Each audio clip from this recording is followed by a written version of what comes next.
Hey guys, welcome back to the channel. This is a story about what if Naruto Devil Heir High School DxD. Before I start, please support for more amazing content and do consider subscribing to my channel and share this video with your friends. This is written by KYOTO 141092 and link in description and support writer. Let's start the video. Now on to the story. Prologue. Risavum Livan Lucifer was not considered to be an overly ambitious man for most of his life, tending to be childish and insulting even to his fellow great devils. That had all changed though. These days it would be hard to find a more ambitious devil, highborn or otherwise, but with all power and ambition, there came times when he wondered if it was all worth it.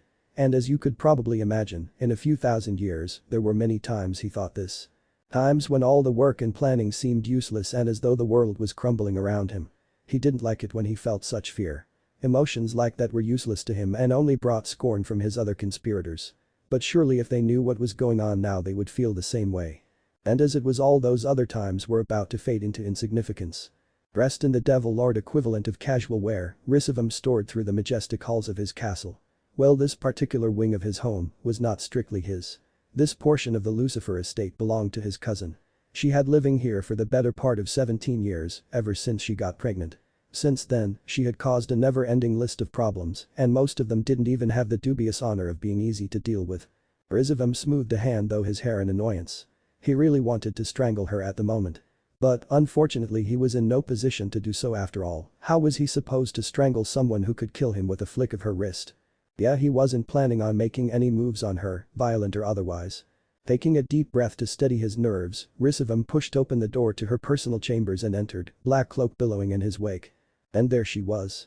He stopped in front of her, clearing his throat to speak, but she beat him to it. I am not in the mood, Vim-kun. Another time perhaps. Her voice was sweet but low for a woman of her size, and it carried the weight of power. She didn't even bother to look up at him, instead preferring to scribble over a large scroll which was draped over a table. Kushina, we need to talk now. He said with a bit of urgency. This cannot wait for later. Her red lips tightened as she finished whatever notes she was taking. She sighed and put down her pencil, standing straight. Kushina was tall, with dark red hair which fell around her in a crimson curtain. It easily brushed the floor if it was unstyled. At the moment, however, it was released in all its glory. A sigh escaped her as she pulled her own small hands through her hair, managing to make the movement far more elegant than he could. Kushina's piercing blue eyes flashed with irritation while she crossed her arms under her considerable bust. Risavum used all his considerable force of will not look at a bear. His cousin wasn't a fan of clothes and often went in the nude when in her own private chambers, but that wouldn't stop her from tearing an arm or a leg off if she caught him looking. She was vehemently anti-pervert. Well? If it's so important, say it already. She growled low in her throat, startling him into action. Ah yes, the Chaos Brigade members under Orpheus's direct leadership have captured another member of the Yokkai's people. He's one of the four-tailed foxes. A low-ranked member of the group, but he has considerable stores of power. I wanted to incorpore. His voice was cut off mid-speech as his cousin forced her delicate hand through his armor and into his chest cavity, her slender fingers clutching around his heart even as it beat. Her voice was cold and furious. I've warned you already. You will address my son with the respect he is due, or I will rip your heart out and eat it. Of course.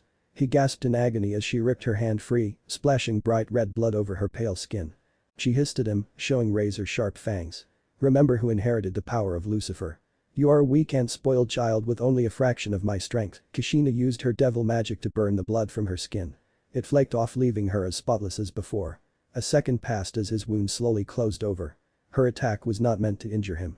Only to punish him for his speaking out of turn.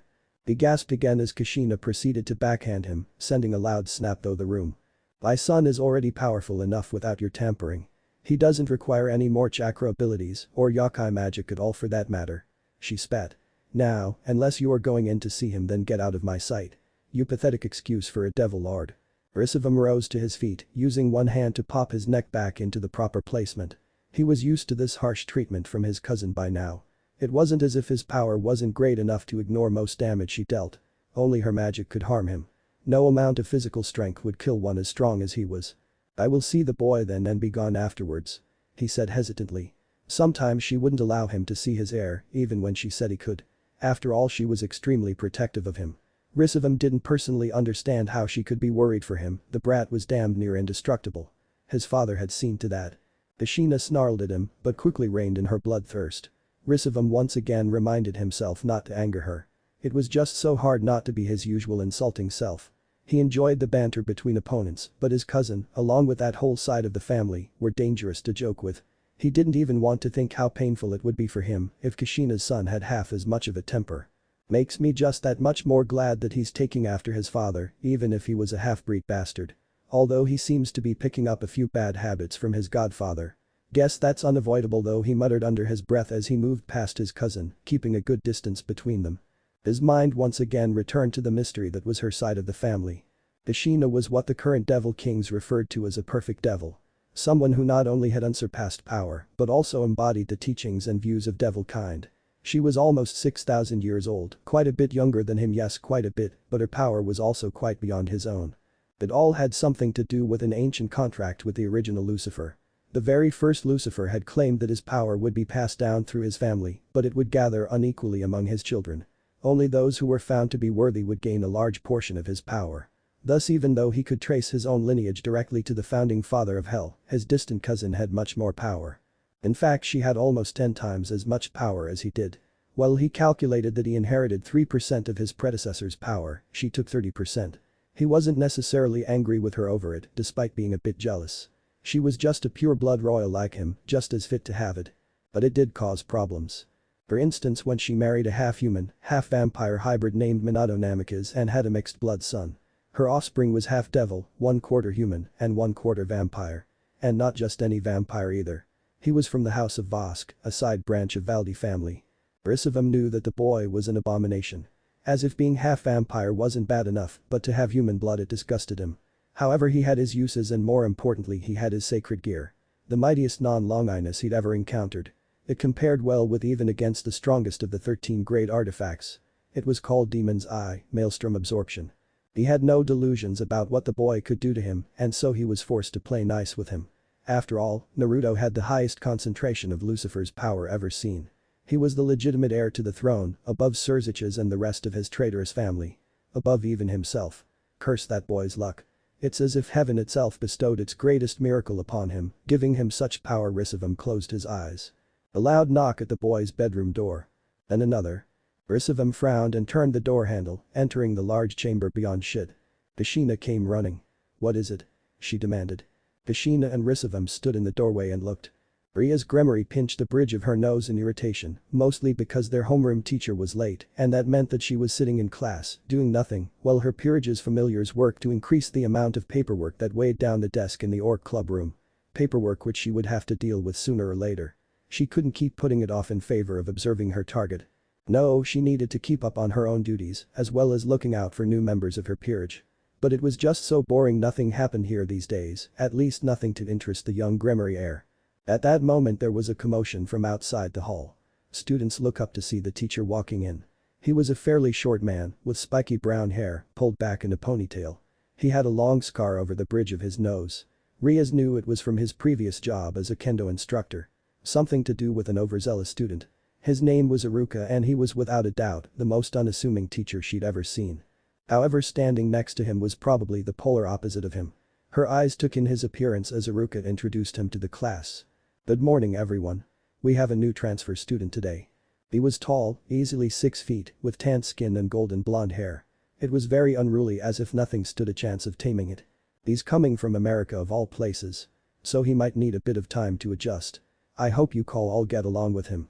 The young man, whose mischievous blue eyes were shining out from underneath his hair, bowed slightly to the class. "Hey everyone. My name is Naruto Uzumaki Namikaze.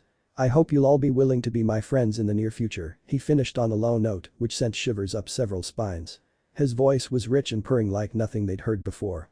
It almost seemed to resonate around the room. No, it did resonate around them, deep and commanding. His confident smile showed long sharp canines and shining white teeth. Riaz noticed that he had 3 black marks on either cheek, like whiskers. They lent him a roguish appearance, which was already reinforced by his elegant bow. All around the class Riaz heard whispers burst like overfull balloons, girls chatting between each other at the new student. She imagined that the room heated up a bit, as though all the girls and even 1 or 2 of the boys needed to fan themselves. Naruto straightened and glanced to the teacher. "Where would you like me to sit, sensei?" he asked with a slight smirk. Riaz glanced around as half the class sighed dreamily. She didn't really know what to make of it, but one thing was for sure, Kiba was going to have to fight for his title now. Pretty boy number 2 had officially arrived, and boy was he a fine piece of eye candy. She had to admit he was the best looking boy she'd seen this side of the underworld. She was sure that if she was human she'd be just like all the other fangirls at that moment, swooning over his beauty. Riaz turned around to look at Akeno, who was smiling at Naruto, obviously disrobing him with her eyes. Akeno really? She supposed she couldn't blame her queen for admiring his looks, as long as she didn't try and get him to join the peerage. She didn't have room for just anyone. Well Naruto, you can take that seat there, next to Tsubaki. Iruka said. Tsubaki. Would you raise your hand? Naruto's gaze turned to the girl who sat near the back. Tsubaki's hand rose and Naruto nodded, moving over to the desk and sitting down. She can also show you around the school and tell you how things work around here. She's a member of the student council and she knows how we operate. Iruka turned to the rest of the class. Now I believe it's time to get this day started. Everyone open your Algebra 2 textbook to page 76. Riaz pulled her eyes away from the new student and opened her math book. Unbeknownst to her, Naruto's blue eyes turned in her direction. Naruto watched a girl with the crimson hair out of the corner of his eye. She was beautiful.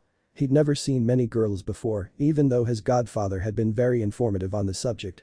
The only girls he was really acquainted with were his few relatives and his mother and the maids, but they didn't count. He could feel that she was a devil. And he could easily sense that there were at least 3 others in the room. The girl Tsubaki was certainly one of them, and so was the alluring dark-haired one sitting a few seats behind him. And there was something off about her besides being a devil. He wasn't sure what it was but he would find out. Maybe I can actually have some fun now. I've spent my whole life cooped up in that stupid castle without being able to leave. It wasn't so bad when Dad was still around, but as soon as he was gone, Risavem and the others started messing with me and my sacred gear. It's a good thing Mom kept them from doing anything too drastic, but damn. It's good to be out of there. He smiled and glanced at his book, already open on the table. None of this was hard. Child's play. I could do this whole book in a day. Wouldn't even have to bother with scratch paper. In hindsight, he might need to tone his abilities down slightly. He doubted if it would be wise to reveal that he could do complex mathematical equations in his head instantly. Such an act would draw unnecessary attention to himself. Then again I still want to have a good time and you can't drink blood without piercing the flesh. I'll need to talk to these devils before they go and report anything strange. Naruto's smile turned noticeably feral. I wonder if I should try my hand at seducing some of these girls, that would be a challenge. He channeled minute amounts of vampiric energy into his nose, heightening his sense of smell by 100 times normal. Immediately he was able to pinpoint the last devils in the room. A shorter girl, with dark hair and pale skin who sat in the front row. Naruto realized that she and Tsubaki had some kind of connection to each other. Maybe Tsubaki is part of her peerage and if that is true, then I'd also be willing to bet that the strange devil girl who is so aroused right now is teamed with Iridid. I think I'll try my hand at getting close to those two before I make direct contact with them. See how long it takes them to realize their servants are mine. Naruto pulled his power in around himself a bit tighter. No point in trying to hunt the 2 girls if he revealed himself as a supernatural being. And the fun begins. Ashina stared at the empty room. Her son was nowhere to be found. And as far as she knew, that could only mean one thing. He'd made good on his promise to get out. She honestly didn't blame him. His blood burned too hot to be contained inside the castle for long, and he'd been itching to get out for years. She just wished now that she'd been overseeing it. There was no telling how much trouble he could get in unsupervised. He was a prodigy in every sense of the word, smart and quick to learn, twice as clever as the average devil and 4 times as manipulative. He was relatively unambitious, but at the same time, when something caught his interest, he was as stubborn as a dragon. She wasn't at all sure what he was up to. He could be in the underworld, the human realm, wandering the dimensional rift, anything really. The only place she didn't think her son would get into was heaven. She hoped to Satan that he didn't try to get into heaven, if he did try it wouldn't be too long before he succeeded. And she really didn't want that particular headache. Beside her, Risavem was having a panic attack over his disappearance. And for good reason too. He was their secret weapon, the trump card against the new Devil Kings. If Naruto was gone, then so was any chance of them defeating the leaders of the new Devil faction. Risavem wasn't stupid, as much as he acted like it. He knew that Surziches could kill him easily. Likewise the old Leviathan and Beelzebub knew how weak they were in comparison to their new counterparts, dangerously so. Naruto was crucial to their plans. His abilities were the key to defeating such powerful opponents without suffering great losses. But if the blonde hybrid vanished there was no way they could influence him, not that she let them do that. Naruto had complete faith in her and she refused to let her cousin or his allies taint him. Her husband and Jiraiya were bad enough. We have to get him back. Risavem shouted. She smacked him into a wall. How do you intend on doing that? Even I can't track him if he used my husband's techniques to escape. We will have to wait until he shows himself or causes enough of a stir to hone in on. Ow. Shit. Would you hit me? The others are going to throw a fit. He shouted. Ashina used a sizable magic circle to summon one of her servants. A moment later a slender woman was standing before her. Find my son. Search the underworld from top to bottom. Get the others if you need help. If you can't find him, check over the human realm. She waved her hand and his servant vanished in a flash of red. As for you, she sighed, turning to Rissavam. You need to learn that my son doesn't belong to you or even me. He is first and foremost a free devil. Your group is fortunate that he didn't leave sooner. With that she left the room, a small smile hovering about her lips now. It wasn't a bad thing for her son to be out in the world. Maybe he'd find a few servants of his own or even a mate. Who could know? He was the strongest descendant of Lucifer to date, anything could happen. Better yet, he might make contact with a few fellow devils.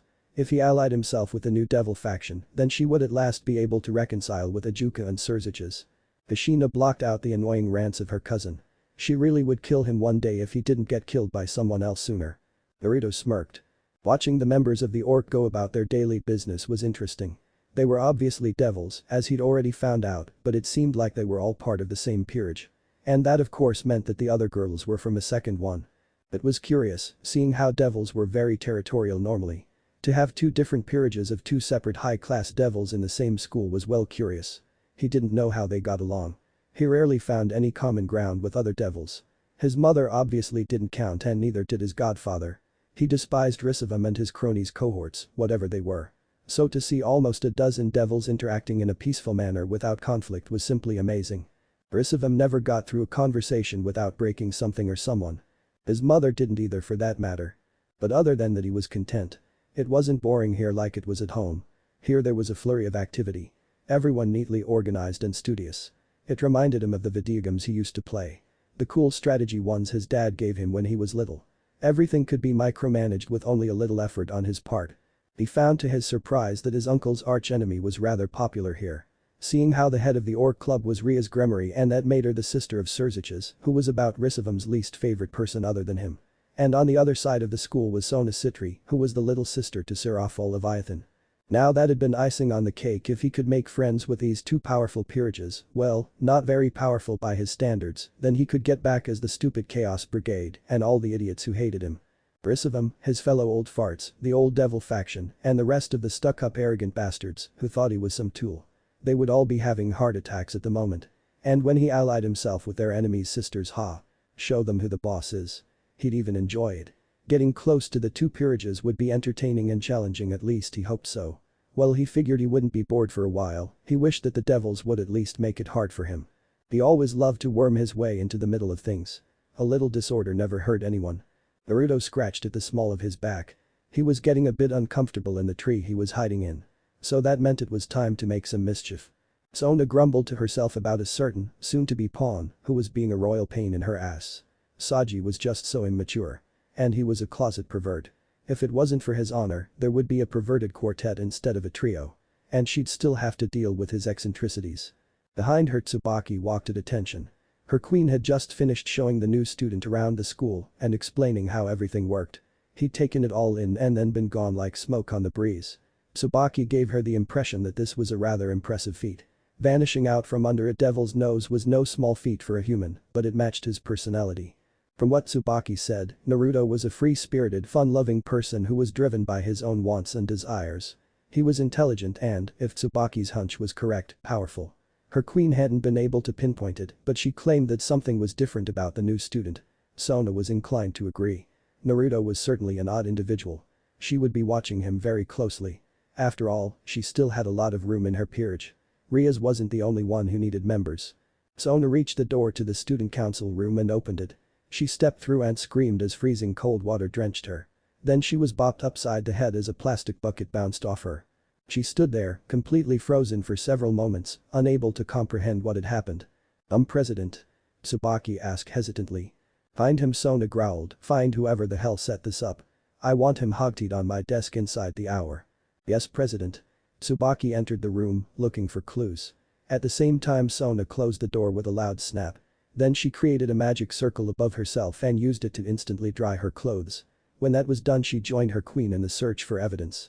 Naruto snickered to himself as he watched Sona get drenched in cold water. They couldn't find him of course, even though he was in the same room. He was too good at hiding his presence from them. One of the benefits of being part vampire. The elusive race of bloodsuckers were expert in evasion and stealth. Hiding even his outrageously large presence was child's play. Especially considering that the two girls likely weren't looking for magical tampering. He grinned as he watched them. He'd been expecting shock from Sona, but not quite that reaction. Apparently her pride as a high-class devil had been wounded. It was a real shame they wouldn't catch him unless he wanted to be caught. There was always that, but for now he was happy, playing tricks on the poor unsuspecting devils. Tsubaki searched the room for clues, but soon found herself in a sticky situation literally. Someone had dabbed a strong adhesive onto the undersides of every drawer handle and all the cabinets. The results were her hands being liberally coated in the sticky clear substance. She immediately thought it was super glue, but it wasn't drying until it came in contact with her skin, which meant it was either heat or moisture activated. She fumbled as she accidentally placed her hand on top of Sona's desk, only to have her hand stick there. Her scowl deepened as she yanked upwards. The glue held and so did the table. However, her momentum brought her crashing back with the table on top of her. She grunted in annoyance as Sona moved over to her. "What happened?" "Glue," she responded. "Glue has been put on all the drawer and cabinet handles." "What the hell?" Sona was looking down to where her feet were now firmly glued to the floor. Apparently whatever the adhesive was had been dribbled in select places to entrap them. She cursed under her breath and attempted to yank free, succeeding but suffering the same fate as her queen. Her overzealous yank removed her shoe and sent her careening backwards to land flat on her back. Sona experienced the unpleasant feeling of some sticky substance clinging to her right arm, her leg, just below her skirt and soaking into her hair. Naruto restrained the urge to chuckle evilly. Sona had just gone and glued herself to the floor, priceless. I knew this place would be fun. Oh, the expression on her face. She would murder me if she found out. Guess I should get going before she starts getting pissed. He moved silently through the room, dropping a candy wrapper in one particular puddle of glue. Sona and Tsubaki didn't even notice the quiescent shadow, sliding past them and out of the room. However, a full half an hour later they did notice the peppermint wrapper lying conspicuously near one wall in a puddle of glue. It was the same kind of candy that Saji was constantly driving them all crazy with, the constant crunching sound which drove them insane while they tried to finish their paperwork.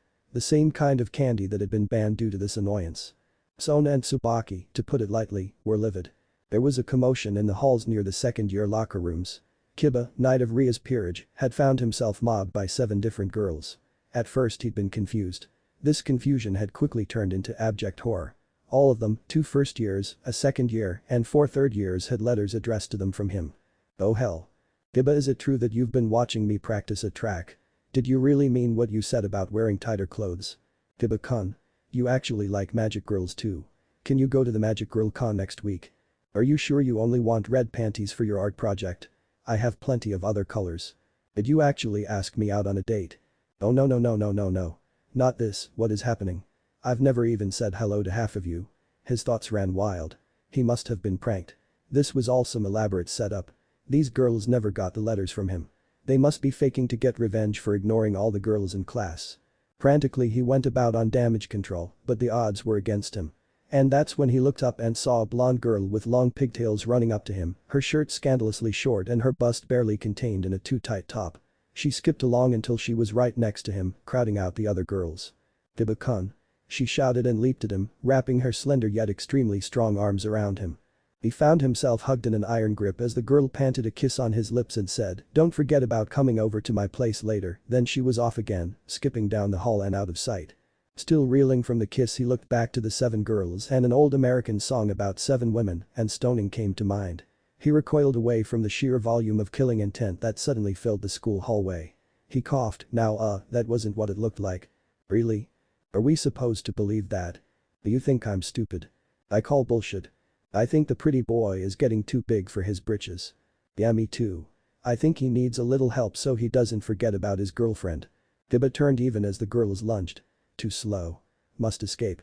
Then they fell upon him like ravening wolves. Kiba took his beating while he silently cursed the blonde girl who had made things oh so much worse. "I will get my revenge for this." Naruto walked along the hall to the academy lunchroom, not having any experience with the school yet, he would go there to eat this time. Later he'd find some place that was secluded enough for his tastes. Seeing how he was a vampire, he needed to drink a certain amount of blood, and that couldn't be done safely in a school with devils. They would smell blood from across a room or even further. This time he would just have to go without. Although if I can take one of those girls for my own I could get fresh blood. He closed his eyes in expectation of it. Fresh blood was 5 times as good as refrigerated. First of all, it was hot and thicker when it came from the artery directly. Second, it was tastier. He didn't know why, but it was. And last, he could absorb the magical energy from his victims that way. It wasn't nearly as fast as if he used his sacred gear, but it was still invigorating, a rush of power that made it more than addicting. And that wasn't even counting how it would feel to be drinking from a beautiful girl, lips pressed to her neck, her mouth open in a silent moan. He sighed dreamily and opened his eyes, turning into the lunchroom. It was filled with students from every grade. Most were too engrossed in their meals or conversations to notice him, but he still drew plenty of attention as it was, particularly from Sona and her peerage. Or at least the members who were there. At one table were Sona, Tsubaki, Saji, and a girl with long white wavy hair. He didn't know her name. He realized they were looking at him curiously as he made his way into the cafeteria. Should I? I guess it couldn't hurt to go over. Might even be able to tease them a bit. He changed direction and meandered across the room to their table. Sona's eyes tracked him behind her glasses, calculated. "Hello, mind if I sit?" he asked politely. Sona shook her head. "Feel free to join us, Namikaze-san." Feel free to call me Naruto. I get enough of the last names at home." He didn't particularly like it when people addressed him so formally. It made him uncomfortable, regardless how well his mother drilled proper language and manners into him. "Very well, Naruto-san." Her violet eyes tracked over him, getting a better picture as he seated himself. "I hope you are enjoying yourself here." "It's interesting, at least in comparison to what I'm used to," he said truthfully. Sona raised one eyebrow in question. "You're the first boy I've encountered so far who prefers school over other activities. It's boring back home. My mom is always working on business and my annoying uncle is constantly trying to rile me up." He sighed. "I just had to get out for a while, therefore I enrolled here." "So you were homeschooled, I take it?" "You could say that. Dad was a really great teacher. I skipped quite a few grades." He smirked. "Just between you and me, I could probably pass every test in this school without studying." Naruto leaned back, "But then it would be over and I'd have to find something else to do." Sona smirked. "Like get a job?" "No, don't need one. I have plenty of money. Although I suppose I'll have to find something to interest me. Can't just spend the rest of my life studying obscure religious texts like some monk in a monastery." All of the devils stiffened, but he pretended not to notice.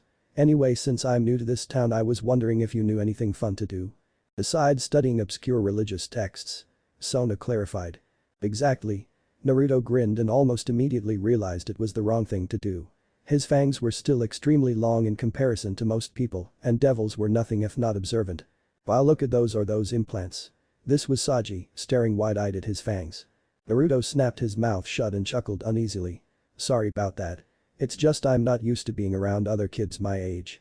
They're actually a mutation. I was born with them. Most people are kinda freaked out by it."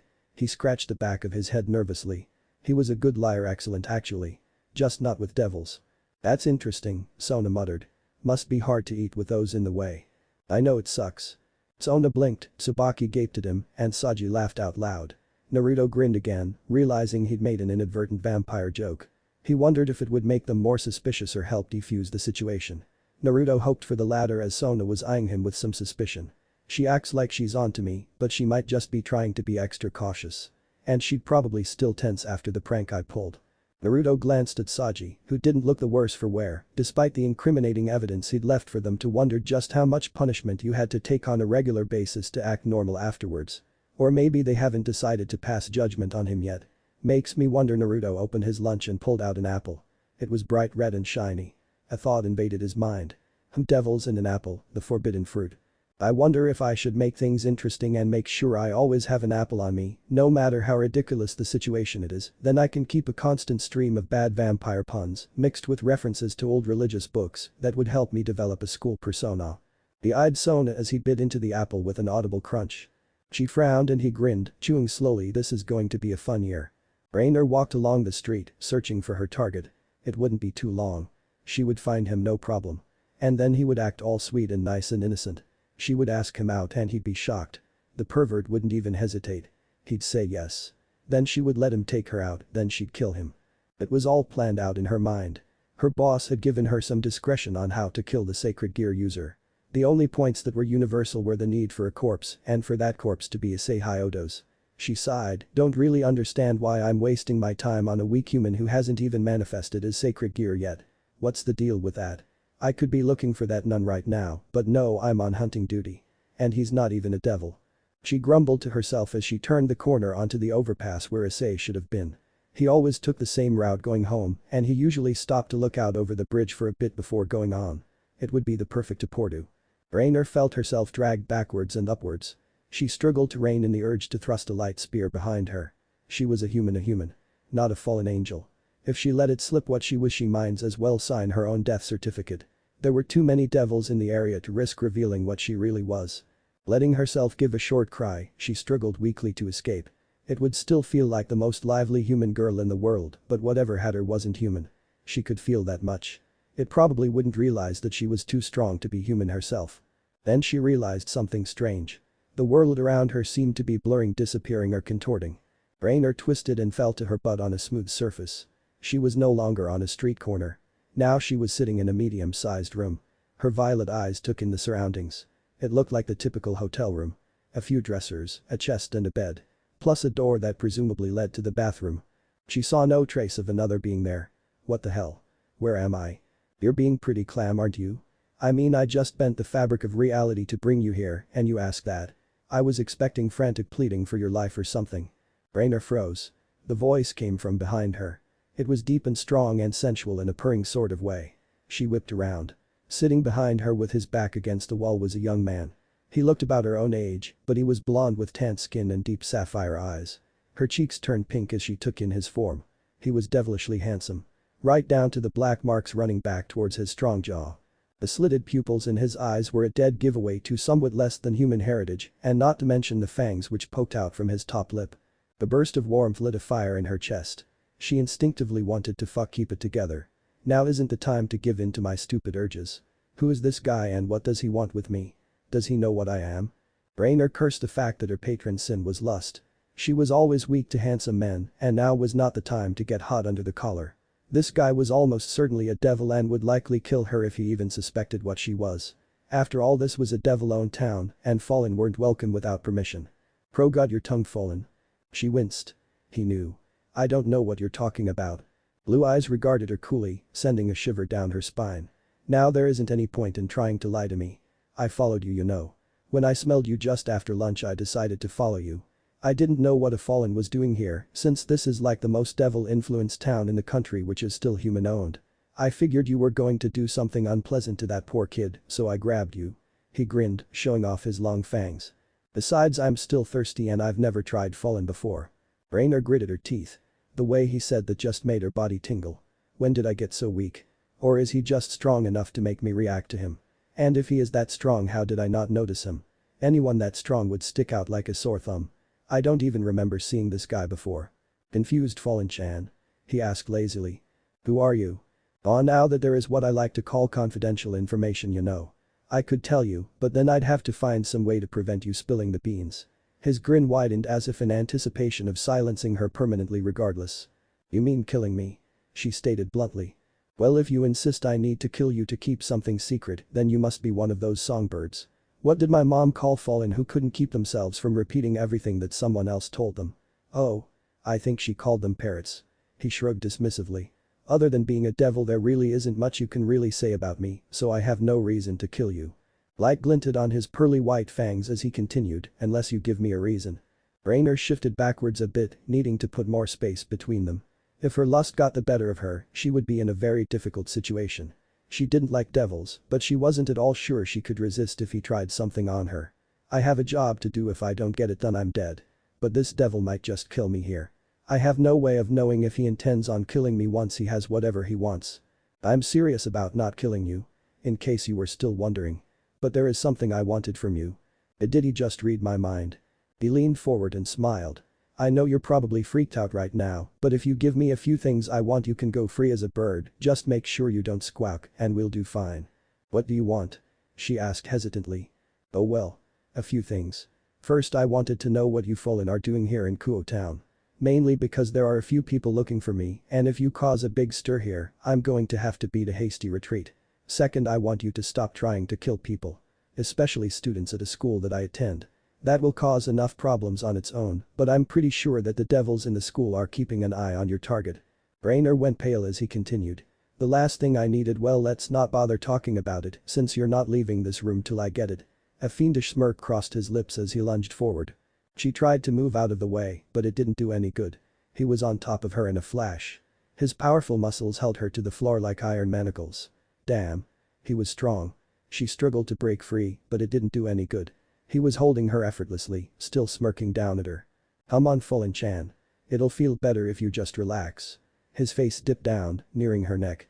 A soft bit at her skin caused her face to burn crimson, and her instincts roared back, demanding to let him ravish her. Rainer gave in to the rapidly building pleasure. She allowed herself to go limp under him while she gazed into his slitted eyes. "That's better," he growled as he bent down again, pushing his face into the crook of her neck. A moan escaped her as she felt his lips kissing her throbbing artery. Then pain bit sharply as his fangs plunged deep into her flesh. His hands, gripping her arms, tightened as his lithe body pressed down. She couldn't fight him. Her core was hot and the pain excited her. He was drinking her blood. What the fuck, he isn't a devil. He's a vampire. The thought was unexpectedly pleasant, probably because it felt so good. His fangs sent lances of pain through her neck and shoulder, but at the same time the contact was driving her out of her mind. Rainer gasped as she lost control of her powers, her illusion shattering. She felt him withdraw as a tearing sound filled the room. Her wings were free, but that small relief wasn't noticeable. Her old proportions had returned and these clothes were now uncomfortably tight. "Now Fulin-chan, I've had my little taste, and I do mean little, so now I'd like my questions answered. If you're helpful I might help you with your problem." He smiled down at her, showing off his bloody fangs. Rainer felt his fingers trace up the slope of her breast, barely hindered by the straining fabric, to where he'd bitten. Then he held 2 fingers to the puncture wounds. The sudden pain turned quickly into pleasure, drawing a whimper from her. She closed her eyes, wanting to savor the sensation before he withdrew again. But he didn't. What he did do was proceed to rub his fingers back and forth while leaking something warm into her. It felt like he was channeling magical energy, except for some reason he wasn't using a magic circle. And it was amazing, like she suddenly dropped into a hot spring. "First question, and do answer quickly or I might retract my aura. What is your name?" Rainer, she managed to say it without moaning. Not focusing on the pleasure was hard. "Next question. How many Fallen are in the area with you and what are their names?" He moved and his other hand caressed her thigh, moving up under her skirt, tempting her. She struggled to recall their names through the haze of pleasure and annoyance. Couldn't he just get it over with and stop torturing her? "There are 3 others. Middled, Carl Warner, and Donasik." "No others?" He raised an eyebrow. "You must have been very confident in your skills, thinking that 4 Fallen could infiltrate Kuo Town and kill someone without getting caught. Tell me what your purpose here was." "To kill a nun. There's a girl coming to town shortly. We were told she possessed the rings of twilight healing. I was to extract them and seal them inside myself for later use." Rainer bit back a moan as his hand smoothed over her thigh, coming to rest over her panties, which he rubbed experimentally. "And why target that boy?" Rainer mumbled, "A threat has a sacred gear. Boss wanted him dead just in case." "Good. Now about your friends. Do you care for any of your fallen angels?" "Not my friends," she managed to say. "Kerwerner, she's alright." He hummed in thought. "Okay, so you wouldn't mind if those other 2 died, right?" He sounded a bit too pleased by that. "No." "Excellent. Then I'll have something to occupy me other than school and messing with the devils around town." A curious expression came over him. "I was just thinking, Fulin-chan. I'm not going to let your friends kill anyone, and so your mission is almost defiantly going to be a failure. I bet your boss won't be too happy about that." He wouldn't, she admitted. Although in reality he'd most likely kill them for their failure. "Okay then. I have a proposition for you, Rainer. You become my servant and do anything I want. And in exchange, I'll make sure your boss never kills you for this failure." Abruptly all pleasure she was feeling vanished, leaving her quite cold under him. He pulled back, releasing her. Bewildered, she sat up, clutching at her neck where there wasn't even a ghost of warmth. She saw her tormentor sitting against the wall again, grin gone as well. "What was?" "I withdrew my power from you and stopped pleasuring you in any way." He shrugged. "I asked you a serious question just now. I could have made you answer in the affirmative using your lust, but then it wouldn't mean anything. And you'd probably hate me afterwards for taking advantage of your weakness. So I pulled back so you can think about it yourself." He crossed his arms as a small smile found its way to his lips again. Rainer just had one question. "Why?" "Oh, for quite a few reasons actually. One of them is simple. I'm what you might call a seducer. At least that's what my godfather called me. I take great pleasure in breaking down people's walls. If you're shy I get a kick out of opening you up. If you're a bitch, I'll just make me want to cut you open to show your sensitive side. If, like you, I think you need to have your goals readjusted, I'll readjust them. I like you, don't ask me why. Some people I like and some people I don't. I see you as a good girl, so I decided to act. He scratched his chin and pondered his next words for a moment, then said, another reason for having you serve me is a wealth of information on the fallen. I've been stuck at my home since I was born. I haven't really been out of the house my whole life until now. So I need someone who is willing to tell me what I want to know and yet keep my own whereabouts secret. Then there's the part where I think you're attractive and I wouldn't at all mind being able to drink your blood whenever I get thirsty. His small smile widened into a feral grin. I wouldn't mind doing other things with you if you wanted. Rainer blinked. You're being honest. What reason would I have not to be? I mean, unless I'm one of those sick bastards who gets pleasure out of breaking people's spirits. I could be one of them. He shrugged again as if saying you never know.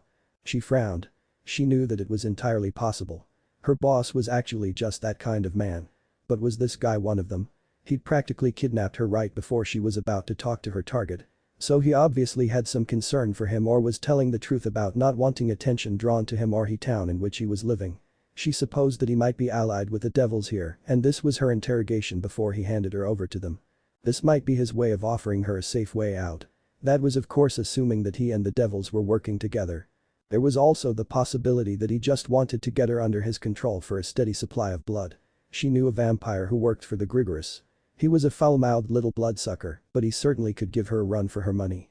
Provided he drank fresh blood once a week. She knew that to stay healthy vampires usually needed to drink once every 2 days. And to be satisfied twice a day was actually more realistic. Then again, would I mind if he bit me? It felt so good the first time and he said he only took a bit. It might be worthwhile joining him if he was interested in drinking my blood often. Rainer briefly wondered where her complete lack of loyalty to her own faction came from, but dismissed it. She was under no illusions about her place in the ranks. She had only one set of wings and was under the command of a fallen who wanted to restart the endless war between factions. Without any connections or way to get out from under his direct command, she would eventually be punished along with him. Azazel would punish them all, even though many of them were only following orders. She probably wouldn't be too bad off, but that was assuming she lived long enough to be punished in the first place. Then she would likely be relegated to some position even lower than the one she had now, with no opportunity to advance for a few hundred years at least. All in all, it was one of those damned if you do, damned if you don't situations she heard so much about from Donasik. Now there was someone who had more than his fair share of screw-ups to his name. And she'd be right there with him. Rainer looked into the blue-slitted eyes that were offering a different kind of servitude. And she had to wonder. Was it better to go with the hell that she knew was coming or the hell she knew nothing about? He hadn't even revealed his name. Everything she had on the guy was barely circumstantial. He was a vampire. He was stronger, much stronger than her. And he seemed to be moderately sane, if mischievous. She made up her mind. May I at least know the name of my new master? Naruto. Naruto what? He smirked and leaned forward. Before you know my true nature, I need more than just you asking a leading question. I need something that guarantees your service. What is that? She shifted uneasily. I don't know how vampires do that sort of thing. Well, if I did it the vamp way, I would just drink enough of your blood and magic to weaken your soul ties, then I would inject trace amounts of my own soul into yours. Being more powerful than you, my soul shard as it's called, would dominate your mind and make you utterly subservient to me. Your connection to me would make sure I didn't even have to speak for you to know what I desired. Rainer gulped. But that isn't any fun. I don't want some mindless lackey. I don't need some scantily clad maid fuck toy. I want a servant who can think for herself and can improve in her abilities, thus being able to help me to a greater extent. Using vampire methods wouldn't be to my or your benefit. He leaned back. I could use the human magician's method of gaining subservience. I know one in particular which would be very effective. But again, it's damaging to the servant. Naruto sighed. That leaves only one. I'll use the devil method. But not the new devil method. I don't have a set of evil pieces, so that option is out. Rainer watched as he raised a hand and used one finger, now tipped with razor-sharp claw, to slice open his wrist. Naruto spoke as he moved towards her. This is an old way of enslaving others that the original devil families used, except my father altered it. Instead of killing you when you disobey, it merely paralyzes you or sends a jolt of my magical energy through your system, rendering you He stopped for a second while she looked up at him. His eyes met hers again as he pushed her down on the floor with one hand. That's it. It would render you incapable of disobeying me for quite a while. Since you are a fallen with your primary sin being lust, anyone who can dominate your power completely as I can will be able to force you to do what I want. He winked at her. And it would be very enjoyable not being able to disobey. She stifled a complaint as her wings were stuck between her back and the cold floor. Naruto moved his claw to his still bleeding wrist and dipped it in blood. Seeing her look of faint disgust, he sighed. Don't be so dramatic. This little scratch is nothing. I could heal instantly at will. However, I need some kind of medium to write with, and I don't see any magically infused ink lying around here, do you? She shook her head. Good, now then, this ritual I'm using will bind you to me indefinitely. Basically, you will be bound to me for the rest of your life, unless I die or decide to use another ritual to nullify the first. He looked down at her, frowning. I almost forgot. Needs to be on bare skin. But the judicious tug, he ripped the front of her schoolgirl uniform open. She mentally approved of this, both because she preferred to be wearing less clothing anyway and because the uniform was exceedingly tight on her original form's more gifted body. She just wished he'd pull the damn bra off, since that extra cup size difference between her human form and her fallen one was starting to hurt. Naruto either needed more space to write or he sensed this unspoken request because his claw snicked through the thin fabric of her bra, the two sides flying open as the elastic was severed. Then without further ado, he began to write. It tickled and she had to bite her lip to prevent from giggling. She refused to do that in this situation. His claw traced a circle that started just above her belly button and then traced around her sides and went slightly under her breasts. All the while he continued to refresh the ink from his wrist. Several minutes went by before he was done. Rainer was about to sit up and look at what he'd wrought when he leaned over her again. Their eyes met for a second.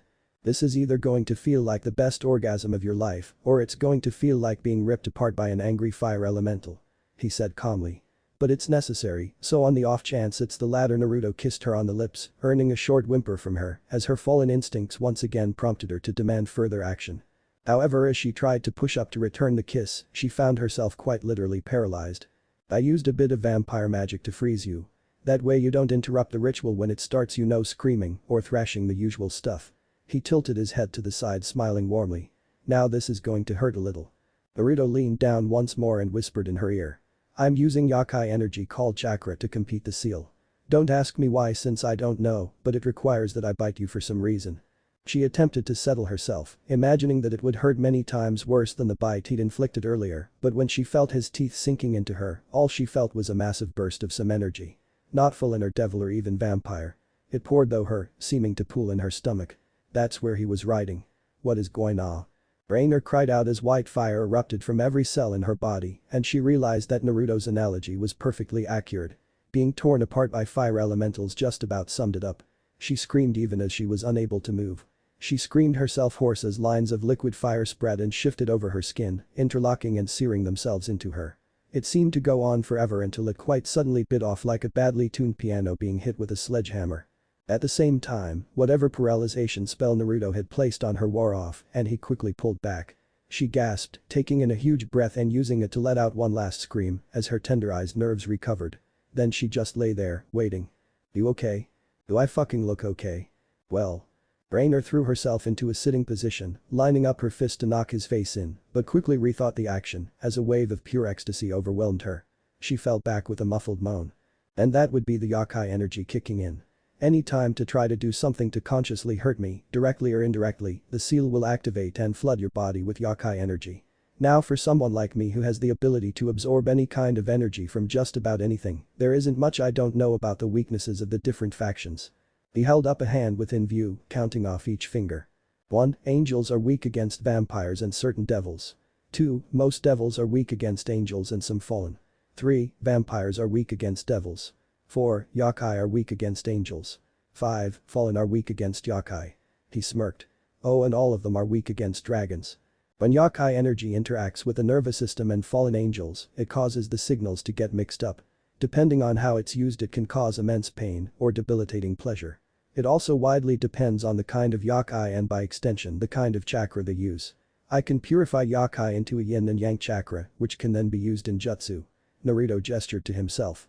Me and my father both have this ability. And my dad is one of the few people to ever use jutsu, which are special techniques that can only be accessed using pure chakra. Rainer managed to sit up again. Well, what are you? I'm half devil, 1/4 vampire, and 1/4 human. And who are you? She frowned. Now that you've sealed me or whatever. My full name is Naruto Uzumaki Namikaze Vosk. Uzumaki from my mother, who is a full-blooded devil. Namikaze from the human side of my dad. And Vosk from the vampire side. Rainer's eyes were wide. But Namek is that's the name of the she gulped, the human clan that used real sorcery. And Vosk is that's like royalty in the vampire families. You're right on both counts, but you didn't comment on my Uzumaki heritage. I've never heard of them, she admitted. Oh well, allow me to enlighten you now that you can't tell my secret. Uzumaki is the human name given to the great devil house of Lucifer. Rainer's eyes bugged out of her skull. Lucifer. Yep. Pretty cool, huh? I'm a noble on my human side. A side branch royal on my vampire side and main branch royalty on my devil side. Actually, if you want to be technical about it, I'm Lucifer's heir. Naruto flashed his trademark grin and put his hands behind his head. Feel free to bow. She blinked and then ducked her head. Yes, Lucifer-sama. He coughed, okay, just kidding about the bowing part. You never have to bow or call me Sama unless I end up taking you to meet someone official. I hate honorifics. I get enough of that from my stupid uncle. Who is? She wasn't quite sure she wanted to know which stupid uncle he was referring to. Risivum Lucifer. He'd my mom's cousin. He's also a jackass, but I don't want to talk about him. I left home because I was tired of being locked up like some old artifact. I needed to stretch my legs, find adventure, commit genocide, and get a harem. You know. The usual stuff that Lucifer's heirs want to do when they grow up. Committing genocide doesn't seem like something you would do. Yeah, I was kidding about that part, but I've been seriously thinking about building a harem, and the adventure is a definite yes. Rainer looked up at his puzzled, so what are you doing at the moment and where do I fit in the scheme of things now? Naruto gestured to her and Rainer suddenly felt herself sliding across the floor to him. She squealed as his arms wrapped around her, holding her tightly. A shiver ran down her spine as he growled in her ear. Right now I'm just happy I can drink that fallen blood of yours, she moaned slightly as he bit her neck softly. It's better than anything I've had before. Rainer bit her lip to stop her reaction to his hands which had moved up under her, cupping them lightly. Feel free to make those wonderful noises you know. But that his fangs were buried in the hollow of her neck. Rainer closed her eyes and let herself relax against his broad chest as he drank deeply. I don't own any part of Naruto or DxD. Rainer moaned as sharp fangs slid slowly into her throat. Heat and pleasure, more than she could imagine it washed through her, bringing a crimson blush to her cheeks as a hard body pressed against her, pinning her in place. She didn't fight back, only adjusting herself to be more comfortable. She wouldn't admit it, but this feeding felt almost as good as sex, which was great because her master was almost always thirsty. Naruto pulled back, licking at the small wound to close it. His eyes, usually a crystal blue, were still the color of blood. The black slit pupil making him seem like a demon as he smirked. It's almost like you wanted me to bite you that time, Rachan, he growled slightly. Could it be you're addicted to the feeling of being bitten? She didn't respond, but brought her hand to check the bite mark. Just like the last 3 times there was nothing there. His strange ability to mix different energies confounding her yet again. Rainer sighed and dropped her hands and looked into his eyes as they returned to the cerulean orbs of his human form. You're still not answering, Rachan. Naruto pushed forward again, his fangs sinking into flesh again. She gasped as he sucked hard once before releasing her. Well. This Uzumaki wants to know. Yes, okay. Now we have to get to class. Naruto chuckled. Now that just isn't true. He brought his face close to hers, showing off his still dangerously long fangs. I have that little situation taken care of at the moment. What do you mean by that? Simple. He grinned. We are in class right now. You just don't know it. Rainer blinked in confusion. You set up an illusion. How? And won't the devils here notice? Come on. Don't you have any faith in me? If I can forcibly bind a fallen angel to myself using only a bit of blood and magic, I think I can fool a few devils. Just because they're related to the current devil kings doesn't mean they can detect my magic. And besides, school is interesting and all, but we have business to attend to today. And since you are bound to me recently, it's better if you come with. Why did we go to school until lunch, you mean? Only because I wanted to check up on a few plans I have in motion. We're free to go now. She blinked. What plans? For instance, ruining that pretty boy devil's reputation. I've been steadily making him look like a player by delivering forged letters to all of his biggest fangirls, having him accosted by random girls that are different every time. This last time I actually cast an illusion on him. He outright kissed one of them in class. Naruto closed his eye remembering it. Oh, that stunned hopeful look on her face was priceless. And his was like shock, confusion, and horror all rolled into one. You're evil. Naruto's lips twisted into a smirk. Well, I am the heir Lucifer. Anyway, unless you really want me to drain every last drop of your blood, we should get going. He made it sound like he would be more than happy to do that, which he also was. Yo, you're right. Let's go. Then follow me. Issei Hyoto was not happy. Why? You may ask this kind of question. Why would he not be happy when he, the self-proclaimed greatest pervert alive, was being straddled by a girl? Well. It might have something to do with the fact that he had a large glowing spear made of pure crackling energy sticking in his chest. And this girl was currently twisting it cruelly. Ah, poor human scum. I honestly thought you'd put up a fight, but it seems like you were just a tease. I didn't see any sign of that supposed sacred gear. And you're weak, she pouted cutely. Actually, I should have dragged you back with me instead of killing you. Then I'd just take your sacred gear, whatever it is. Issei screamed hollowly. The light spear was though one lung, making speech and even agonized shouts difficult. Wow, you're one whiny human. I take back what I said about you being weak. If you still have enough in you to scream, I'm impressed. She raised one finger to her chin in a pose of intense thought. But now that I think about it, you're still pretty pathetic. When I asked you to come and help me, I didn't even have to fake crying. You just followed like some lost puppy. Bitch. Ooh. Did I just hear that? The human called me a bad name. I think the dirty human needs to be punished. You're obviously enjoying this too much. Issei gasped as the spear was pulled free with a sick squelch and plunged back into his stomach, tearing though flesh with ease. Blood started to pour into his half-cauterized lungs, blocking further speaking completely. Now her voice went low, harsh. You fucking human. You must have done something to Rainer. She was going to kill you this weekend, but you did something. She never came back after she was supposed to ask you out on that date. Donaseek and Kaloriner can't find her anywhere and it's all your fault. She sneered and twisted the blade of light, angling it upward towards his heart. Just die, you filth, and then I can go finish looking for whatever is left of my friend. Issei's mind clouded as he felt the blade leave him again. He knew he was bleeding out. His head fell to the side, his eyes catching on the spreading pool of blood under him. Is this the end of me? I didn't even have a girlfriend, I'm pathetic, just like she said. Standing in front of Naruto naked, Rainer could only feel uncomfortable. She looked down at the floor as his eyes examined her closely. His eyebrows were furrowed as he took in every detail of her nude form. Are you done yet? She asked, fidgeting. She didn't know why she was so shy around him at the moment. She was a fallen angel, damn it. Her sin was lust. So why was she so awkward? Not yet, Ra-chan. And why do you call me Ra-chan? That's the name of an Egyptian god. She didn't know what to think of her nickname, or maybe it was a pet name. It was hard to tell sometimes how he thought of her. Scratch that. It was nigh impossible to understand how he thought, period. He was smart, but didn't seem to care enough to use his intelligence. He was practical, but acted without thinking, seemingly on purpose, and often did the opposite of what was needed, simply because he thought it was more interesting. Not to mention the mixed signals he kept sending her. Sometimes she felt like he cared for her even deeply. But just as often she felt every inch his servant. He moved around her like she was his, as if she belonged to him completely. To an extent that appeared possessive. Yet he also didn't care what she did in her free time, as long as it didn't damage him. It was only a day and a half since she'd been, what was the description? Taken. She'd decided that it would be in her best interest to serve him, but she was conflicted now. How did he truly see her? Rainer blinked as she realized that Naruto had completely ignored her question in favor of leaving the private room where they'd been. She huffed and looked around the room. It was a large dressing room in the back of a clothing store. They were in the underworld, a place she'd only ventured once, and not since she was a pure angel. That was on a raid shortly before she'd fallen to her lust. She let out another long breath as she waited for her master to return. She sure wasn't leaving this room alone. There were devils swarming around everywhere in this town. Literally. This was a devil town. They'd received quite a few odd and hostile looks from the locals and many curious glances when they noted how subservient she was acting. Especially with her status as a fallen angel. Normally she wouldn't treat him with complete deference, but she decided that pride was best left in the mortal realm. If she wanted to be treated with any measure of fairness, she needed to act as his servant. Otherwise she had no guarantee that the devils wouldn't try to do her harm. A moment later Naruto returned with a few articles of clothing. She eyed them with a raised eyebrow. He met her gaze with a smirk as he placed them on the lone chair in the room. Am I wearing those outside? Do you have a problem with that? She hesitated at his tone of voice. Well, no.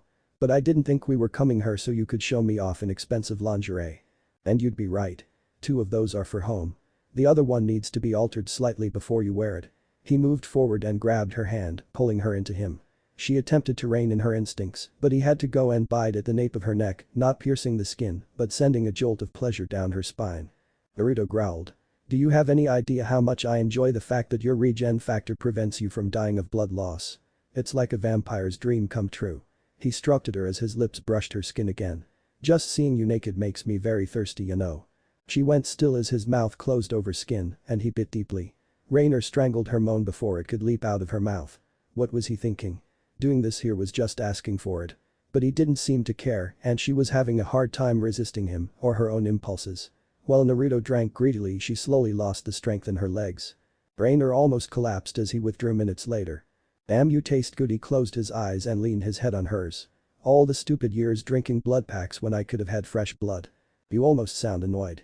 "But I am." He moved back, still holding her while she regained her strength. "It's so hard not to take everything and more. You can't imagine how amazing it is. You know, traditionally, royal vampires took everything from their victims, killing them in the process of feeding." Raynor glanced to him as he helped her to the chair where she sat down. "Why?" "Because." His expression turned predatory. Trying to tell a royal vampire to stop drinking when he or she didn't want to would be as pointless ordering a human to stop breathing. And even if you could do it, it would be just as deadly. You're lucky that vampires of my generation have a lot more restraint than our ancestors. His fangs glinted in the overhead light. "Otherwise you'd have been dead the first time we met." A shiver went down her back as he straightened. "Now. You get dressed in the blue and silver dress. When you're done we can head out." "Where exactly are we going?" she asked, curious. "To visit a nice young devil." His eyes flashed red. "Or more precisely, you're going to be visiting a nice young devil. I'll be doing other things." Hours later. Diodora Astaroth was, by far, the most kind and helpful devil Raynor had ever encountered. Only extreme caution and many warnings allowed her to sense the underlying wrongness that the young devil exuded. He was corrupt, evil, and sick in every sense of the word. However, if she hadn't known Naruto and had met the Astaroth heir, she would have proclaimed him to be the kindest, most generous devil in all the underworld. Truly, Naruto was a breed apart for being able to see past the impressive facade. "I must say, Raynor-san, I was surprised that you knew who had supplied the information on the nun's location. I thought my part was anonymous." Diodora smiled winningly, even though they both knew he was less surprised and more horrified. While they spoke politely, they both knew, though her knowledge was only recently acquired, that he was much less benevolent than he made himself out to be. "Pardon me for saying so, my lord." She mentally thanked Calawerner for drilling this sort of servile manner into her as she gave a deep bow. "However, both myself and those who serve under me are much better informed than most believe. Knowledge and rank are neither inclusive nor exclusive of each other. And we would be poor servants if we didn't know our employer." "Indeed," was all he said as they walked down a long hall to his personal chambers. "But correct me if I'm wrong, Raynor-san, but she isn't due to arrive for a few days." "That is true, my lord. However, it was Donasek who mentioned that we had no way of contacting you or letting you know when we had completed our assigned task. Knowing your enjoyment in such things, we thought it unwise to kill the girl until we were sure of your wishes. Having never heard from you personally, we couldn't know if your orders had been changed in passing to us." He seemed to consider this for several moments, his expression hardly changing. Then he appeared to realize something. "Wait. You said that she wasn't due for days, yet you were questioning your ability to get in touch. Does that mean she came early?" Raynor nodded, continuing the lies that Naruto had instructed her to use. He wanted her to play him out on a string for as long as possible. And if she could, get him alone in his private rooms. She didn't know why this was important, but apparently it was.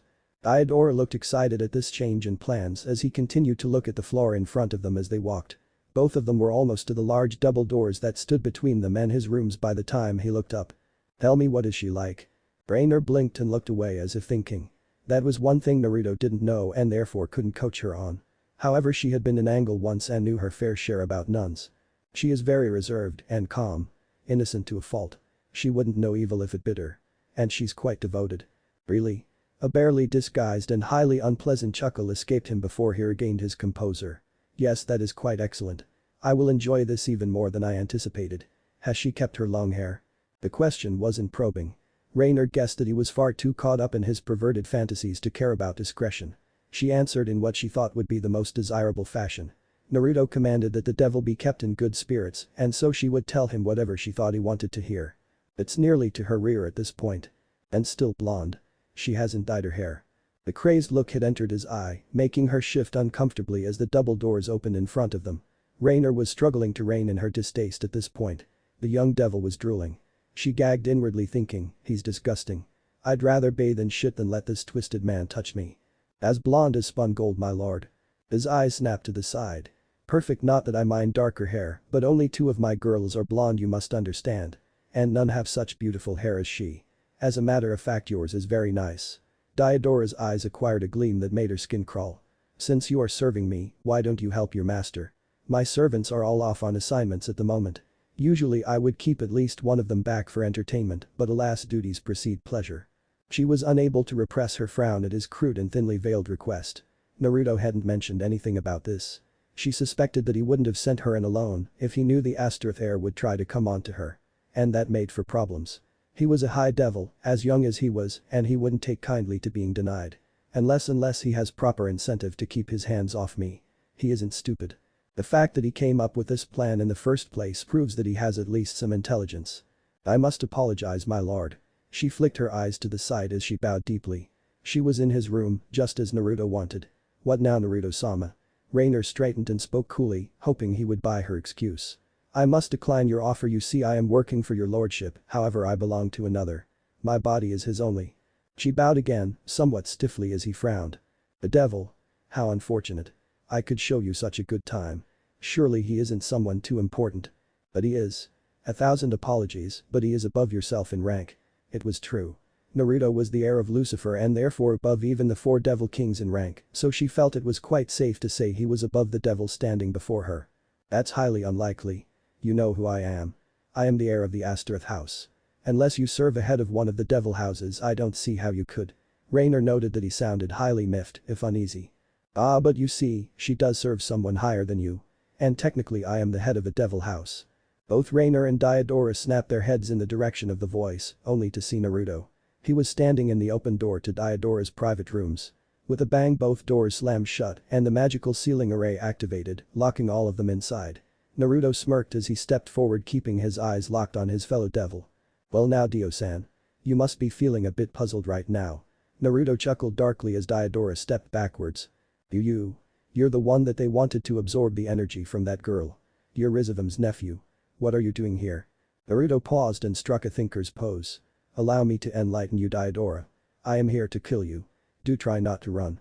I might miss and end up making a big mess before connecting. The Astaroth's expression perfectly matched Reiner's as he turned to run. Naruto calmly raised his arms, hands directed at him with fingers curled like claws. Then the entire room was lit up with blinding light as jagged violet lighting shot from his fingertips and tore past the fleeing devil. Diodora turned at the last moment as Naruto adjusted his aim. Suddenly there was a violent hum filling the air as a green barrier interposed itself between them. The next bolt of lightning dissipated into sparks as it hit the livid green magic circle. Diodora laughed. Ha! I have power now too. It just takes a second to draw on. You won't defeat me that easy. My power comes directly from Rizavum. Don't be full of yourself, you sick retard. Naruto spat as he vanished into thin air. Fuck. Diodora screamed as lightning crashed into his back, burning a great swath of devastation through him and almost cutting him in half. However, at the last second he flung his arm out straight, launching a green ball of compressed energy. It buzzed towards Naruto, who, smirking again, caught it on his open palm. Maelstrom absorption, draining touch. As they watched, the green sphere increased in size till it was half as wide as he was tall. Then it rapidly shrank, seeming to be siphoned off into emerald streams of energy which wrapped around Naruto, sinking into his skin. A second later it was gone, and Naruto's eyes had gone completely black, his skin bleaching to a pallor close to parchment. His smirk morphed into a grin, showing off his razor-sharp fangs. Diodora watched as he collapsed to the ground. His own skin pale as death. How? Naruto didn't respond for a moment. His black eyes closed for a moment before opening. The obsidian color faded back to blue. I recognize this power. This comes from Orpheus. Pity there's so little. If there was a little more, I could work it into my natural chakra reserves. Then I could have a pool of draconic magic to use as I pleased, he sighed. Well, you win some and you lose some. And you, my foul devil friend, need to realize that all those creatures you helped the Chaos Brigade capture were brought to me, and every drop of power or magical energy was taken. I still hold the vast majority of it within me. So even if I couldn't absorb Orpheus's power, I could still win out against it. Now I really would prefer if you die. I'm tired of this supervillain monologue. Naruto's hands rose again, and the violet lightning cracked across the space separating them, tearing and ripping Diodora apart. As he screamed, smoke and steam drifted into the air above him, signaling his death. And as a last hurrah, Naruto turned his corpse to ash with a blast of concentrated light energy.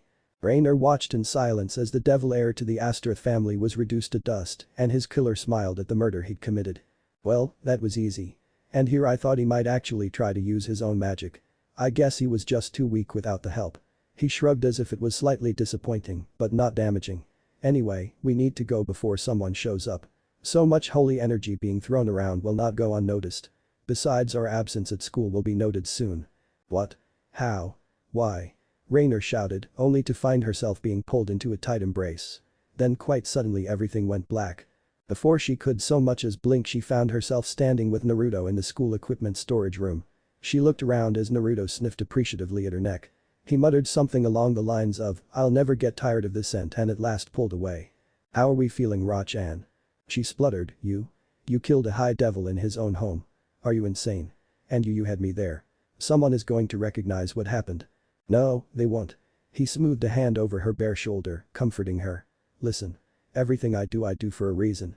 It might not always be a good reason or one you agree with, but I'll always have one."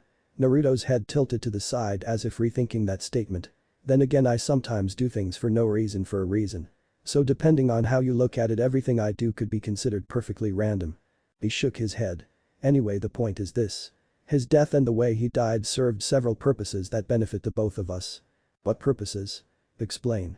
"Okay. First and foremost, for you, he was your client for the nun job.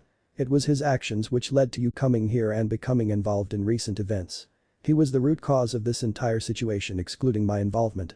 She nodded. "Now consider this from my perspective. I came here wanting to hide out and not cause any big waves.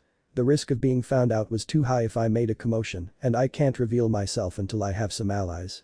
Diodora's plan was to have you fall and kill a well-known nun and the holder of a powerful sacred gear. How do you think that would be received in a devil-run town? Let me put it this way. It would cause a big wave. Especially with two heirs to prominent families living in the area. And my family would have immediately linked this to my recent disappearance because of my tendency to cause trouble. They would have come to investigate, and while I'm confident they couldn't find me, they would be too close for comfort." Naruto saw her nod in understanding again. He smiled and, using one finger that was suddenly tipped with a sharp claw, he cut the straps on her dress. It fell to the floor, leaving her almost naked. "Okay, furthermore. That bastard was a member of Chaos Brigade, a terrorist organization that seeks to restore the old Devil Kings to power and restart the endless war between the three factions. My killing him was a favor to the world, and besides, he was a scumbag who takes sick pleasure out of destroying innocent girls and turning them into mindless ex-slaves. That isn't something I'm fond of doing, nor do I care for those who do it themselves. It's disgusting and only proves that you're too weak to demand respect as you are. Anyone who has to butcher another's mind to gain obedience doesn't deserve power in the first place." He frowned dangerously. "Which is why I hate my uncle and the rest of the assholes he calls Devil Kings." Naruto raised his arms and bit his thumb, drawing blood over the inside of his wrist. A second later, there was a plume of smoke and a neatly folded stack of clothing appeared. Rainer recognized it as her school uniform. "That is, look," she sighed and drew in her wings, shifting into her human form and completely masking her fallen powers. She felt a familiar tightness in her breasts and stomach and legs. "I hate this form," she whined. "On the contrary, it's very cute. I just want to bite you so bad right now. You should probably get dressed before I decide to sate my thirst again." Using that full enlightening wasn't easy. She took the clothes from him and dressed as she asked, "So why did you want me to do that whole runaround thing with him?" "Oh, the thing is that the death of a devil from an important house causes even bigger waves than a known sacred gear user disappearing. So I needed some way of framing someone else while not causing a faction war or huge battle to break out over it. I told you to go in there dressed as a powerful fallen. Might I cast an illusion on you, by the way? It made it look like you had 6 wings instead of 2. Rainer's eyes widened. "That's why he looked so shocked when he first saw me." "Correct. And he assumed that you were a lot more powerful than he first thought. But that's beside the point. It wasn't really for his benefit. Really, it was about everyone else. They didn't see my sweet Rainer walking up to speak with Diodora. They saw a powerful and unknown fallen woman visiting a devil lord for some undisclosed reason, which I might add, will cast him in a very bad light." She accepted that as true. Pureblood devils rarely associated with fallen unless they were killing them. As I said, this would reflect badly on him, so he would quickly try to make things more confined and private. So he took you deep into his home, to his chambers, where I was able to kill him away from prying eyes. Plus I used all the fallen magic I've taken from drinking your blood and used lightning to fry him to death. This helps in several ways. First, it completely eliminates suspicion of you. As a single-tier fallen angel, you aren't powerful enough to kill a high devil with pure lightning. Second, it puts the blame on some random female high-ranked fallen, of which there are very few. Naruto put his hands together and as smoke enveloped him, leaving him wearing the school uniform as well. You can probably guess that most if not all of the high-ranked female fallen are going to have some proof of being elsewhere at the time, thus everyone will assume that it was a rogue fallen with a grudge against the Astereth house. This draws even more attention away from me and my involvement because I had enough time to sneak past all of his defenses without leaving a trace or harming any guards. In effect, we have our perfect assassination with no possibility of being caught. Even if they did somehow suspect two high school students like us, we were in school the whole time. And Ria's Gremory as well as Sona Citri would be able to attest to that. He pulled his fingers through his spiky blonde hair. So to cap it all off. I stay hidden, get a chance to save an innocent girl from a horrible fate, kill an evil bastard who badly needed axing, and I got two sexy costumes for my fallen angel girlfriend to wear. What do you mean it wasn't there? That's exactly what I said. I went back to dispose of the body and it was gone. There was just this big blood stain and nothing else, like he got bored bleeding out and decided to head home. Alwerner and Middle looked at each other. Issei Hyodo's corpse was gone. The bastard boy with the sacred gear had disappeared after being stabbed 3 times. Once through each lung and then in the heart. How he was supposed to do anything other than die. They had no idea. But he went somewhere and that meant they were in trouble. As of yet they hadn't revealed their location, but there were 2 strong peerages in town and either one could discover them with relative ease. That's why they'd been relying on Raynor to kill him. She'd been at this longer than anyone besides Donasik, but he was a crazy bastard with no subtlety. Raynor had tact and didn't kill without being fairly sure that the opportune moment had arrived. The rest of them wouldn't have waited until that weekend to kill him. She herself was more of an eliminate threats as they appear kind of girl. Middle was impatient, which was more than sufficiently proven when she killed him days ahead of schedule. Or she thought she'd killed him. That misconception being part of the problem. So what do we do about this? It's obvious he can access his sacred gear whatever it is. Otherwise he'd be a corpse. Donasik spoke from where he leaned against one wall of the church. I suppose it's possible that he was resurrected as a devil, but it seems highly unlikely that they would let him die as opposed to converting him as a living being. Alwerner and Middle nodded in understanding. The evil P system, which devils used to resurrect another being as a devil, didn't need to be used on a dead person. In fact, it worked far better on the living. They would know since both fallen and pure angels also used their own versions of the system. That being said, both were far less effective than the devil's magic. For angels they could only make an angel out of a living being, and even then they had to be pure of heart. Fallen could resurrect the dead with heirs, but there was always a chance that the corpse would absorb the piece and remain a corpse, a fallen corpse, but a corpse nonetheless. They might have been following him and saw me attack, Middle pondered.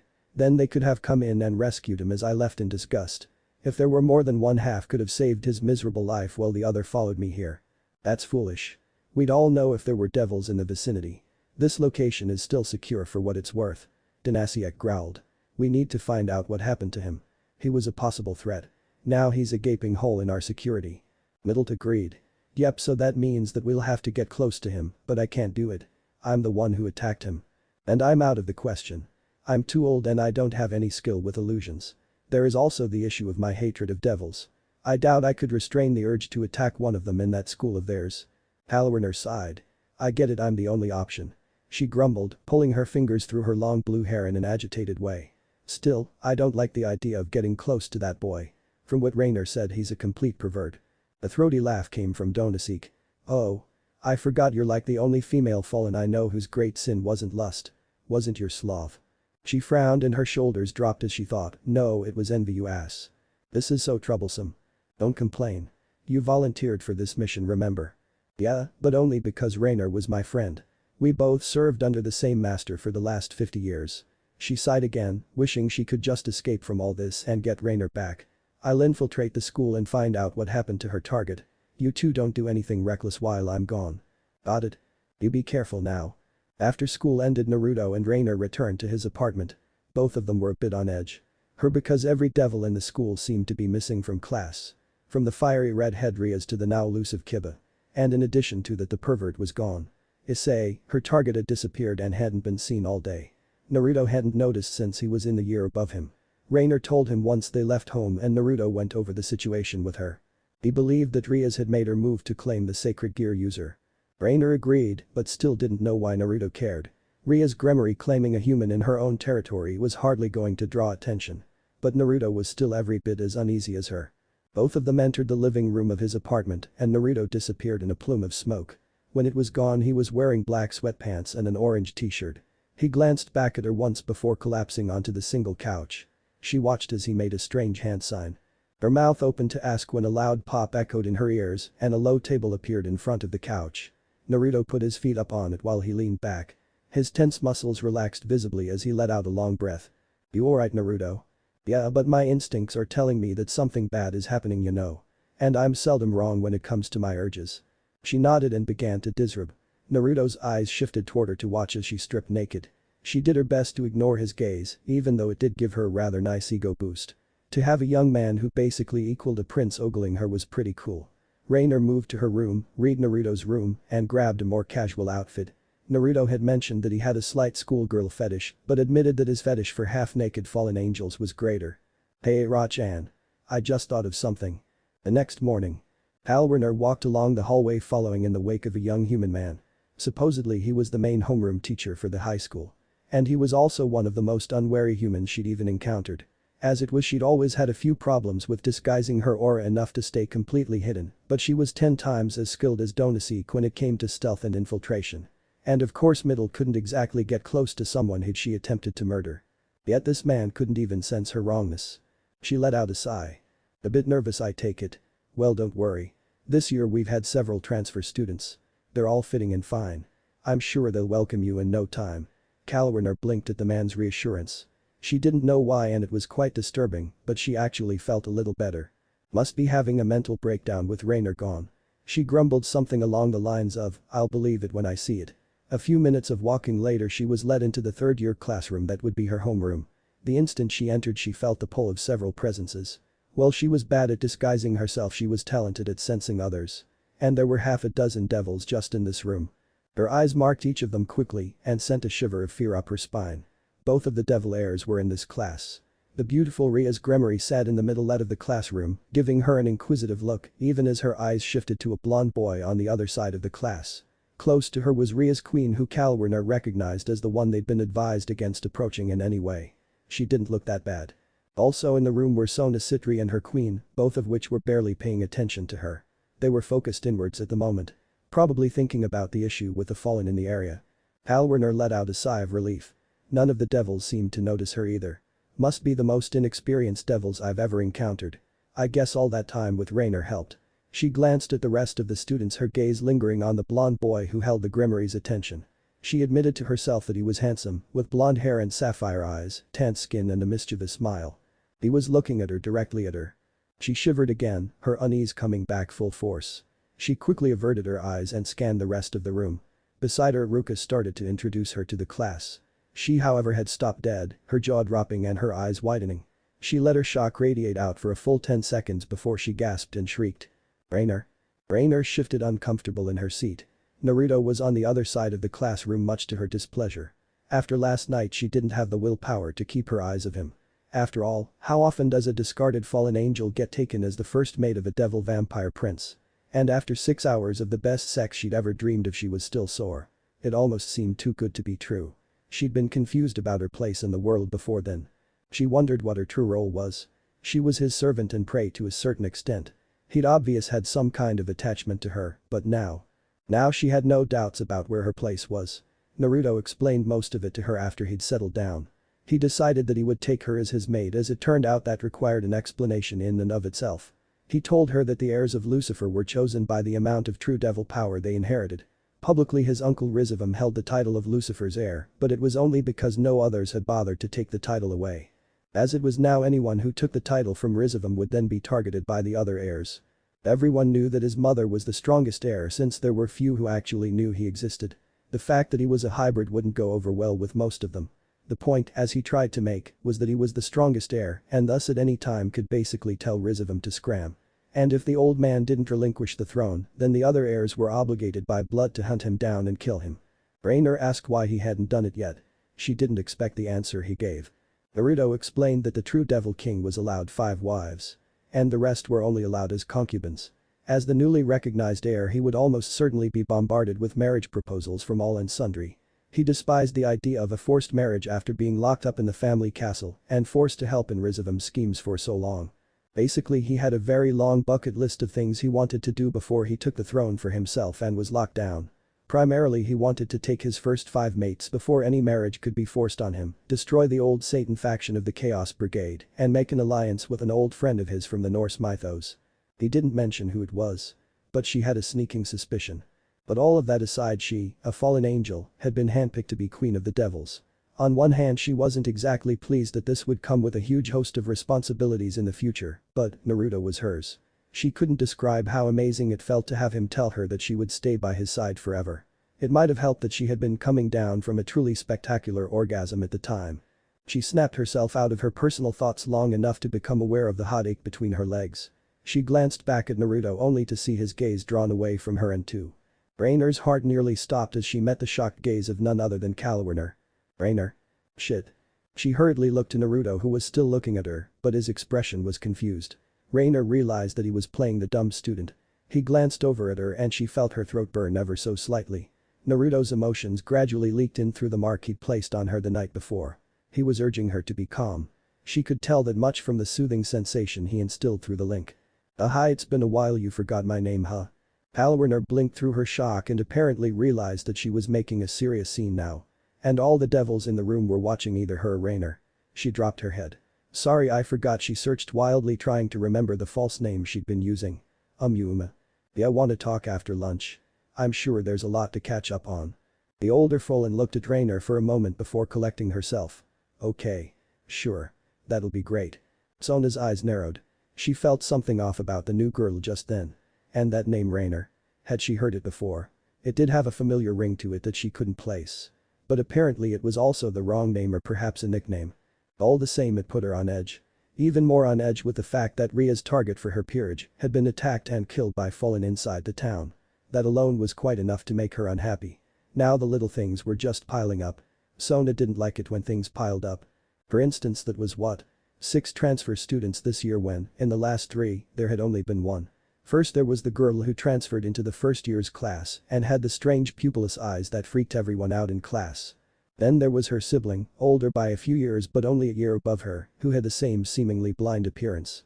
Follow that up with the yakai girl who transferred without warning, even though all supernatural students were supposed to clear their identities with her first before coming to class. Then there was Naruto, who she suspected was a half-blood. No one just had fangs like he did, not to mention he never seemed very fond of human food. About the only time she'd ever seen him relish the taste of something was the apples which he seemed to produce from thin air at the oddest times.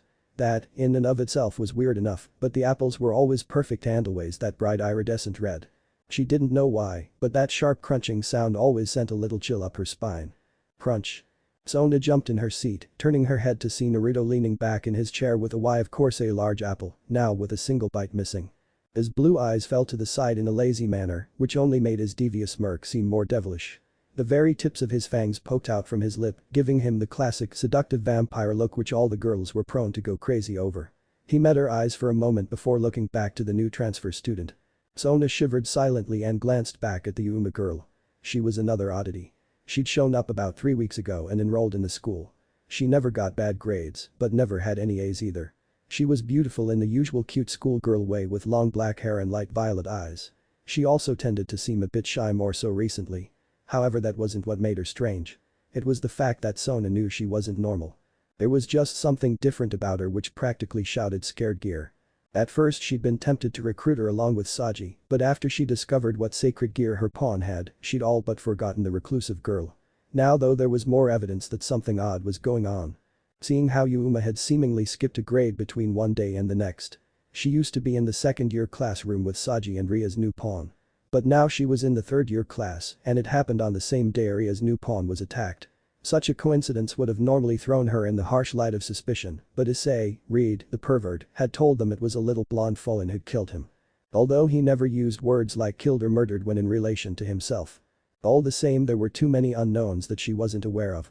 I'll have Tsubaki or maybe Saji follow them when they talk later. I have a feeling that whatever it is, I'll want to know.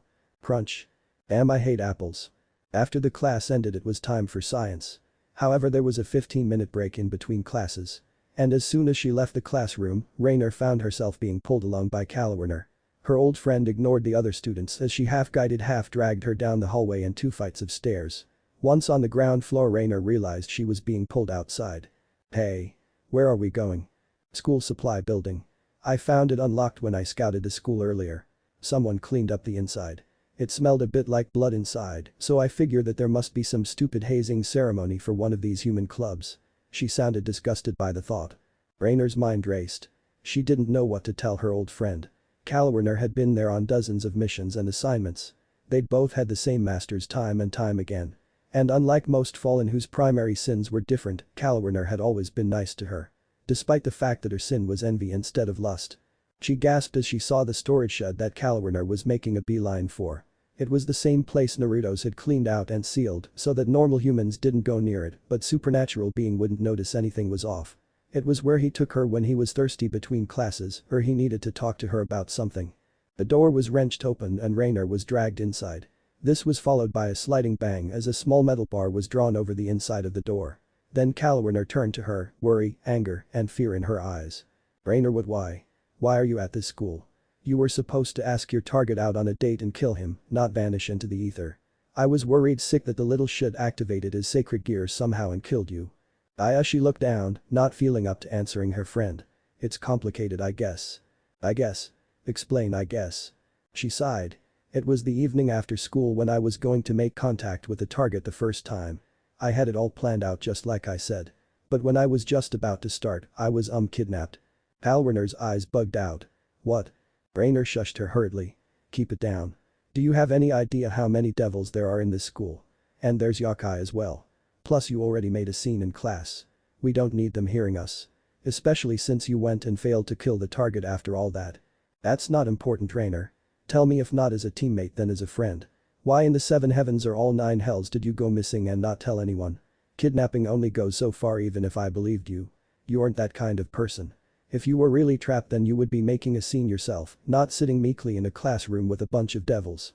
Out nodded Rainer as she considered whether she could tell her old friend about Naruto. Would he feel betrayed even after making her his mate? Would he be furious that she'd gone and compromised him? She just didn't know. It's okay. Go ahead. Rainer's eyes widened as the barest whisper found its way into her ear. She realized with amazement that Naruto was right next to her, leaning in close to answer her unasked question. Tell her what you want. Try to bring her into the fold if you can. I don't want to hurt a friend of yours, but there's a devil coming this way, probably to eavesdrop. I have to take care of her. But don't worry. You won't be hurt outside. She nodded as if to herself and felt the touch of lips on her cheek before the still invisible vampire stalked away. Rainer looked up to Calwerner and sighed loudly. She decided to be completely honest now that Naruto had given her the reassurance she needed. Can I be really blunt, Kara? Her friend nodded. That's all I expect from you, Ray. Ah fuck. This is still a bit hard for me to believe.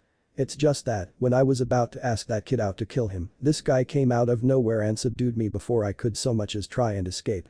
He took me back to his apartment. This will probably sound like a giant load of bull, but it turned out that he was a prince. He's a devil, sort of. Anyway, he'd just left home for the first time. Or more like he ran away from home and didn't want to be found again so quickly. When he realized we were about to do something that would draw a ton of attention to this place, he decided to stop it. Rainer took a long breath before continuing. It turned out that he knew a lot about us.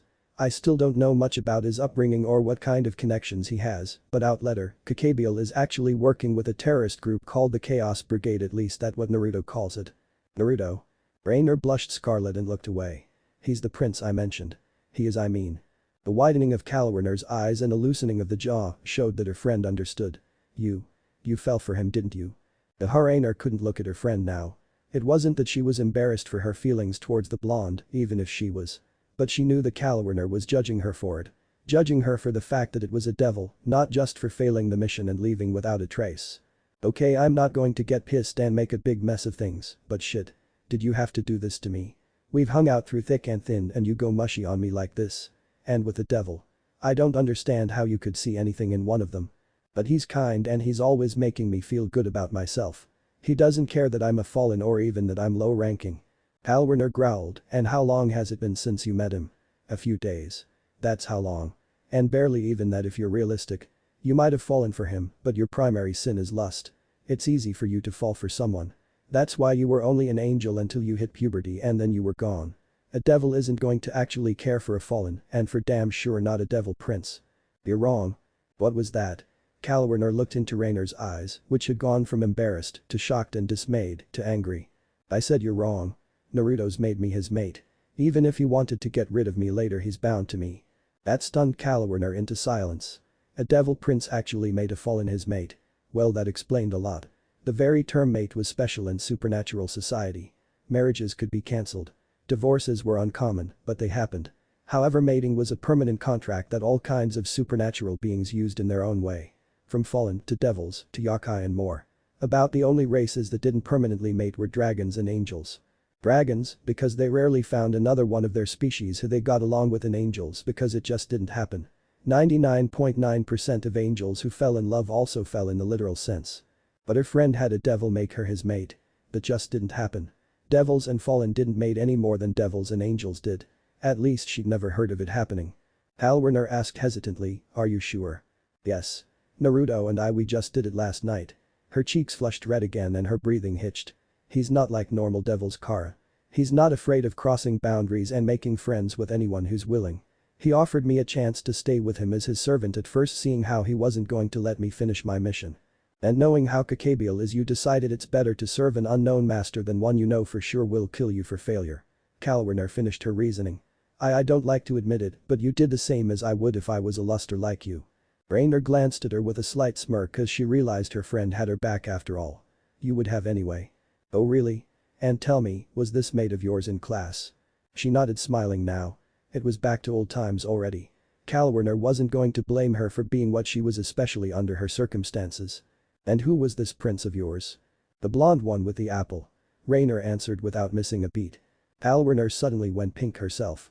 "Oh god. I know he's dreamy even when he's in human form."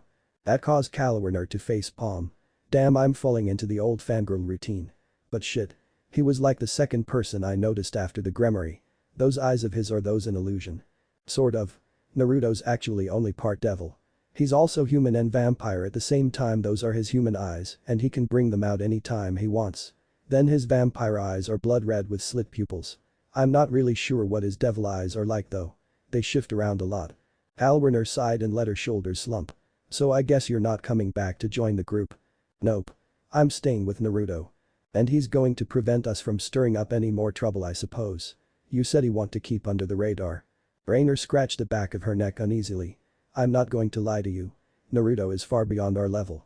All of us put together wouldn't stand a chance against him with both hands tied behind his back." She smiled. "But he told me to try and bring you into the fold, so to speak. I don't think you want to get executed by your boss any more than I did. And Naruto has the connections to keep you safe from Kakabiel, and if he's as strong as I think he might be, he could very well be as strong as him. No way, I get that he's a prince and all, but taking out a fallen general. He killed a high devil without taking a single hit. And not a weakon either. The high devils at this school might be heirs, but they don't have any real training or power unless they team up. That one was using magic on par with dragons, at least that's what Naruto said." Kalawurner appeared to think about it for a long moment before she asked, middled. "I think Naruto would be fine with helping her out too, but I get the feeling that Donosike is a big no as far as Naruto doing anything other than killing him. The moment he finds out about me, he'll try to hunt Naruto down and kill the both of us. Naruto would turn him into a big smear on the ground if he tried anything." But she would, she agreed. "Okay, this is gonna be awkward. Fine, have it your way. I can take a hint. Your prince or whatever sounds like the kind of guy who gets his way more often than not." She pinched the bridge of her nose. "If we're going to do this, then I need to get Middle to meet you and him alone somewhere. And Donosike is dead weight. I take it Naruto will dispose of him." "Pretty much." "God, this is screwing with my head. I swear if I ever find a peaceful place to settle down, I'm just going to lay around and watch the clouds. Just forget about everything else." Kalawurner grimaced. "Then I suppose for now we go back to class and act normal. Then I go and collect Middled. We can meet here early tomorrow morning and get her sorted out. Your boy can deal with Donosike after school, and then all we have to do is get the nun and tell her that she's out of the job." Rainer thought that sounded fine. "I'll run it by Naruto after the next class and then we can talk about it at lunch. We'll just have to sit together. He can figure out the rest." "Fine with me. Anyway, we should probably go now." "Right." Sitting with her hands tied behind her and her ankles secured to the floor with a strange strip of seemingly unbreakable paper, Tsubaki knew she was in trouble. It had been too fast to even cry out. One moment she was heading for the storage shed to listen in to the 2 transfer students as Sona had directed, and the next she was waking up in a small abandoned room on the east side of the school. She figured it was abandoned because she hadn't even known it was there before. But she could feel that she was still within the school grounds. A big help that was. Especially since she somehow was unable to draw upon even the slightest amount of devil power. Her wings, which her pinion behind her, couldn't even be hidden. That was how much her magic was restricted. This is an interesting situation I've gotten myself into. Question is, how do I get out of it? Deciding to speak before she was spoken to, she raised her voice to be heard, only to be stopped by the most ominous of noises. Crunch. So Tsubaki-chan, how's your day going? Tsubaki twisted around, her eyes locking onto deep blue orbs. Naruto. Ah, yep, that's me. Or I am him, or we are each other. It really depends on who you're talking to or about. He scratched his head as if he was puzzled about it himself. She blinked. What gibberish are you speaking? And more importantly, why have you done this to me? Her voice wasn't panicked or even unstable. It was just matter of fact. Naruto seemed amused by something in her questions because he smirked. Oh, that? It's actually the ancient traditional way of speaking for devils. To always answer questions in sets of 2 or 3. The first is a direct answer to an inquiry, while the second is either a direct contradiction of the first or the same answer phrased differently. The third is generally added to increase confusion and completely throw the first and second answers into doubt. Naruto grinned and stalked around her so that she wasn't turning to look at him. His grin was predatory. It reminded her nothing so much as the one time she'd seen Seraphol's childlike mask slip completely. That had been shortly after she first joined the peerage. Suffice to say, there was a mountain range, or 2, missing after that. And now to see Naruto bearing a death grin that Asmodeus himself would have wept in pride for, well, she couldn't be blamed that her control slipped. Tsubaki cringed back from him, looking away hurriedly. Please don't kill me. I don't believe I've done anything to offend you. And you haven't, just to be clear. I feel a bit guilty for tying you up like this, but I needed to talk to you eventually anyway. For several reasons, actually. It's just happening a lot sooner than I anticipated. So I'm tied up because. He raised his eyebrow. You're tied up because it's easy for a devil to fake that reasonable and constantly bland expression. And besides, few devils I've ever known are as severe as you are usually. I figured that you were hiding your real personality from everyone but your peerage. I couldn't be sure that you were as reasonable as you seemed. He shrugged. And besides, the rest of Sona's peerage isn't any help in figuring it out. You're rather paranoid. I know, right? He chuckled darkly. You'll have to forgive me, but regardless of how you see yourselves, everyone, regardless of who they are, see things through tinted glasses. Some only wear lightly shaded ones, while others walk around with the insides painted black. I had an interesting upbringing. Half of the people who I saw told me that your peerage and the new devils were nothing but traitorous scum who needed to be taught their place.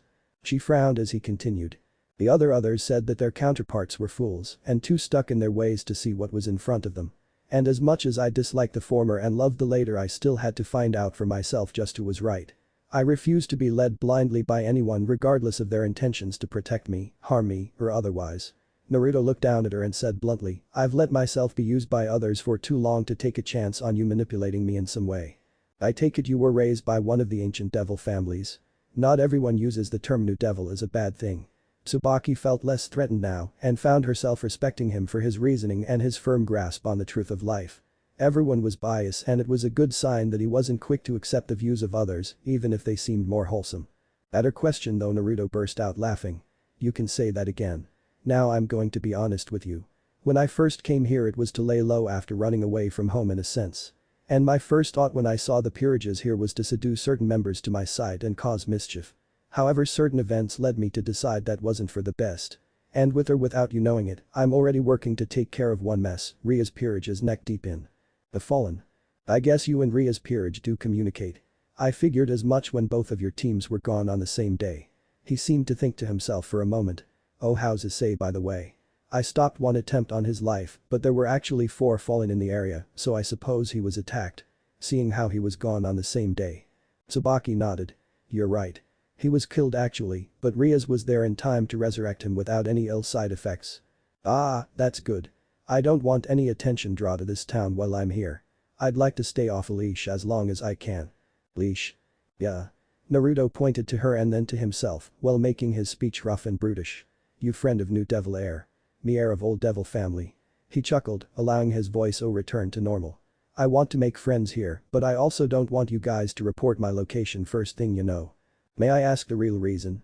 Only if you give me something in return, and do be honest. I can sense if you outright lie to me. She shrugged her shoulders slightly. Ask away. I'm in no position to stop you. Okay. Will Sona report me to her sister even if she determines that I'm not a threat to her or this town? The slight chuckle of her own escaped Tsubaki. Well, Naruto-san. I can safely say that regardless of if she trusts you or not, Seraph-ul-Sama is the last person she reports you to. She is deathly afraid of her older sister because of the mess she makes of everything in which she involves herself. Seraph-ul-Sama is legendary for her eccentricities, shall we say. If she were to report you, which I believe is dependent on your specific circumstances, then it would be to Ajuka Beelzebub or Syzych's Lucifer. You still didn't answer my question, Tsubaki-chan, although that was an expert attempt to evade. Anyone who didn't have to deal with my godfather would have been put off by that. He crouched down in front of her. What I'm really asking is if Sona is willing to do me a favor and keep quiet to her superiors about me for a while. In reality, it will actually be better for her if I stay hidden, since there will be some unsavory people looking for me. Well? She dropped her head. My king is bound by her word. I believe she would report you because it is part of her duty to do so. Well, that presents some problems for me. I might just have to. He trailed off and went silent, his face registering shock for a brief moment. Then his eyes snapped to hers. Your king is in danger. If you want to reach her in time, you'll have to take my help for now. Maybe I can get a promise out of her for helping then. What? What's going on? How can you tell? No time for that. He snapped his fingers and she felt the bonds holding her lose their magical enhancement. She quickly stood, snapping her restraints. Thank you, but how do? Naruto grabbed her arm. This will feel weird. Huh? Tsubaki felt a violent twisting sensation in her stomach and space bent around her. What is this? How is he planning on taking us to Sona? Sona stood isolated. She didn't know what was happening. One moment the shy second-year transfer student with the odd pale eyes had approached her, asking for help, and the next she was being attacked. But that wasn't what surprised her. There had been attempts on her life before. And kidnappings too. What shocked her was the skill and ease with which she was being defeated. And the worst part was that her opponent seemed almost sympathetic, wincing even as she landed another jab in Sona's solar plexus. I'm sorry, but these are my orders, Devil-san. I do not wish to cause harm, but it is required of me. Sona gritted her teeth and stood shakily, looking across at her opponent. She was the same age it seemed, with long dark blue hair framed in a Heim cut. She had the palest porcelain skin she'd ever seen, and graceful features and movements that made her seem borderline angelic. If it wasn't for her hair color, she would have immediately thought she was an angel, but every angel she'd heard about had blonde hair. It doesn't matter, thought. She is using holy energy, and the way she keeps hitting me, I don't know how, but I can't use my magic like I normally would. It's as if she's disabling my ability to summon magic each time she strikes. Her gaze turned beyond the older sister to the younger. She had no hope of defeating these girls unless Ria's peerage came. They were too fast and too contained. None of their movements caused any collateral damage, and they were so precise the younger sister was twice or three times as deadly as the elder, or at least she was far more fierce, seeing how she was single-handedly taking on the rest of her peerage and winning. In fact, only Momo and Saji were standing.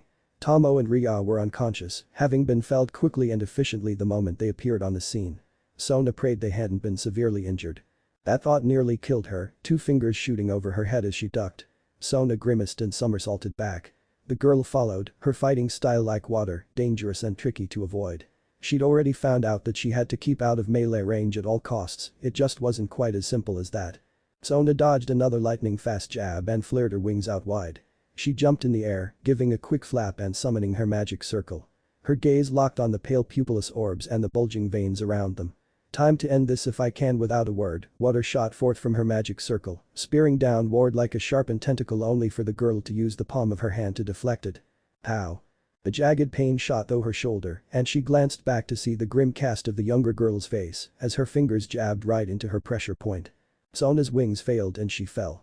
As she did so, she saw Saji was sprawled on the ground lying over top of Momo, who was trying to push him up while coughing up blood. No. This isn't happening. This can't happen. Where did this come from? They were just normal students before. I know they were a bit strange as far as their attitudes and appearances, but I couldn't sense anything wrong with them. Sona craned her neck even as the two converged on her. Hinata. A shout came from her left, causing the older girl to stop dead, almost like she'd run into an invisible brick wall. The younger sister had no such compunctions, only shooting a displeased look her way as she plummeted towards her target. Then a flash of yellow light filled her vision, and all of her pain from the dozen jabs vanished. Sona had closed her eyes briefly, expecting the next attack to connect with a vital spot. Her eyes opened, and she found herself held in strong arms bridal style. She also found herself looking into the blue eyes of one Naruto Uzumaki. You should really be more careful next time. He smirked and put her down on her feet before he turned his attention to the two sisters. Both of whom stood together watching them, about 20 feet away. Seconds later Sona felt a hand on her shoulder and turned in time to see a concerned Tsubaki, who looked quite ill. But to see we made it in time, my king. Tsubaki, what happened? How? I'll explain later. For now let Naruto-san take care of this. I believe he is capable. Sona looked back to Naruto, but the blonde was staring across at the sisters. But it wasn't he who spoke first. The elder sister looked down as if greatly ashamed of herself. At the same moment the younger shouted at Naruto. What in God's name are you doing here, Naruto? You're supposed to be at your faction's headquarters right now. We weren't told you were allowed outside. That earned a glare from him. Newsflash, Hanabi-chan. I'm quite finished pandering to the whims of those old fools. Even if I agreed with their views I would still have left. I'm not some weapon or test subject. You should know exactly how I feel. We're nothing like you half-breed scum. Naruto tilted his head. What's wrong with you, Hanabi? I expected you to be surprised or even shocked, but why would you be angry at me? I thought you two liked me. Wasn't I the one who helped you two out when my uncle's goons were about to beat you to a pulp? And what's with this anyway? Why the hell are you two attacking devils in their own territory? They aren't breaking any rules, and I refuse to believe that your father is this stupid. You shut up about my father. Sona pushed forward, tired of not knowing what was happening. Naruto-san, what is going on here? He glanced out of the corner of his eyes saying, these two are Hinata and Hanabi Hyuga, two angels I know from when I was younger. They are part of a special village of sorts. It's complicated and I can't tell you all about it here, but suffice to say it's one of the few places where angels can have a family without falling. Naruto gestured to them. The Hyuga clan is comprised of about 50 angels who share genetic abilities and skills. Those eyes are the mark of their clan. Sona's jaw dropped. Angels. Hanabi glared at them menacingly, yeah, we're angels.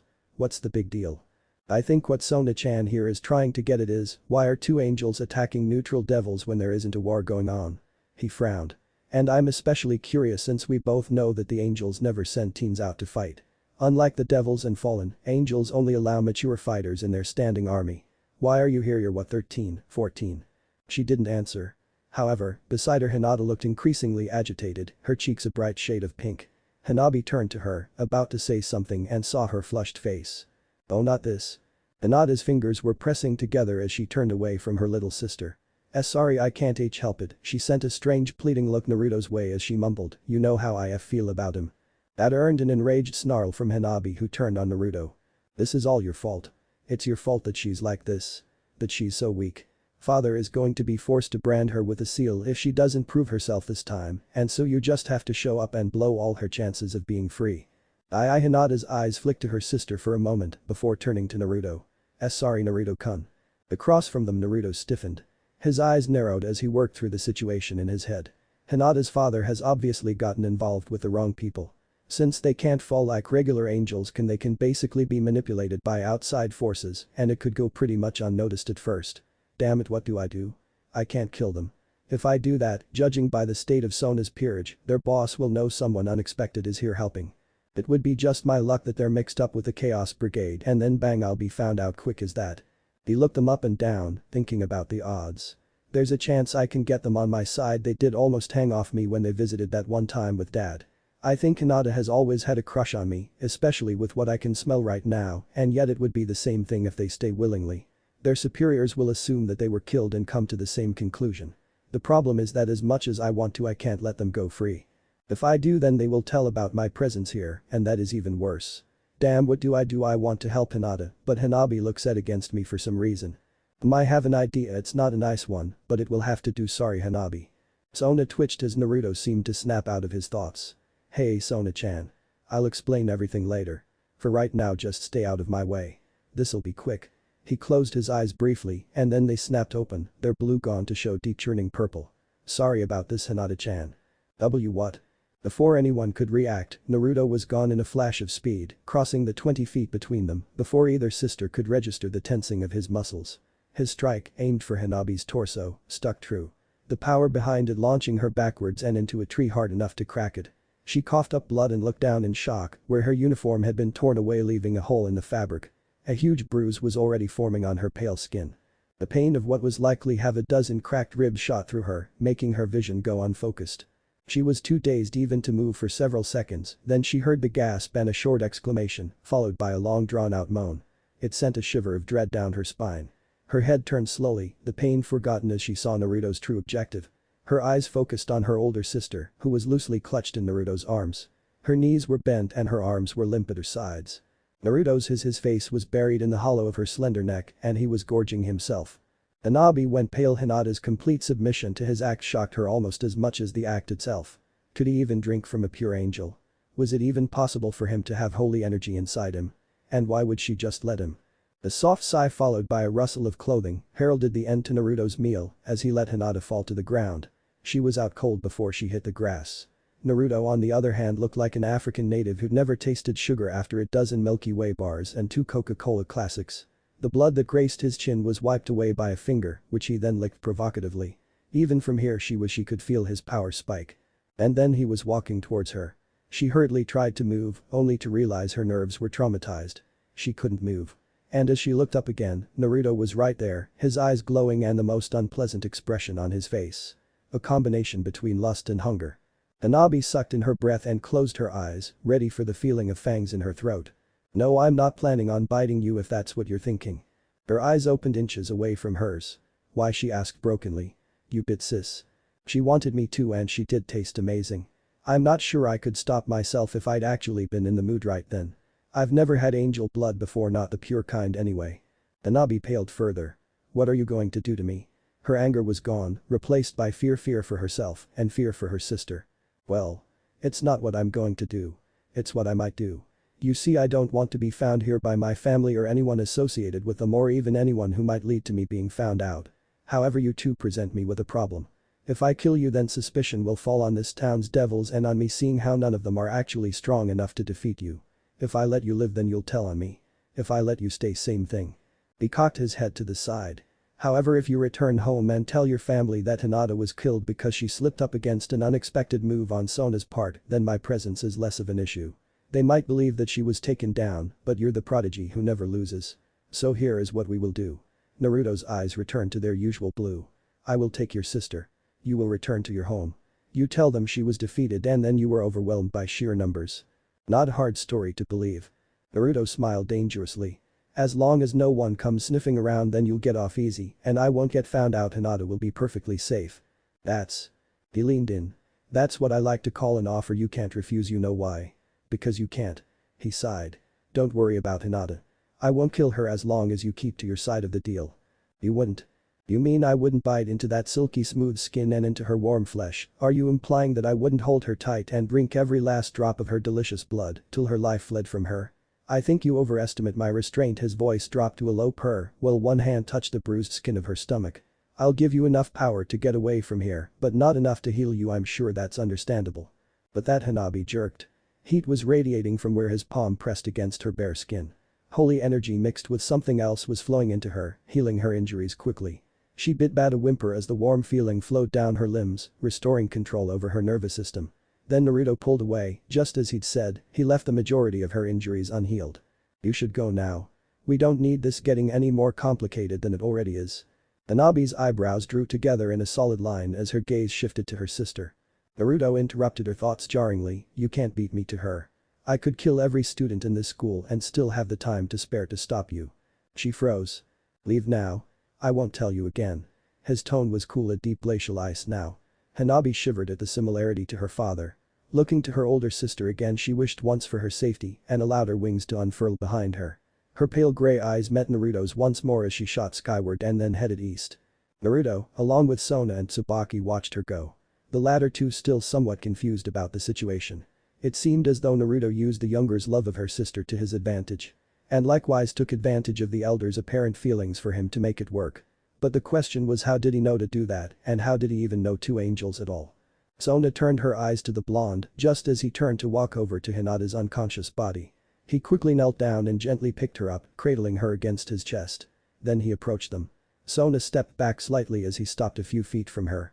"You have a lot of explanations to give, Naruto-san." "I guess so, but I also have something I want from you in return." About 20 minutes later, Sona sat in the student council room, since cleaned up, with Tsubaki and Saji, who'd woken shortly after they moved. All three devils were looking at him with a range of expressions. Tsubaki was extremely wary, while Saji looked spooked.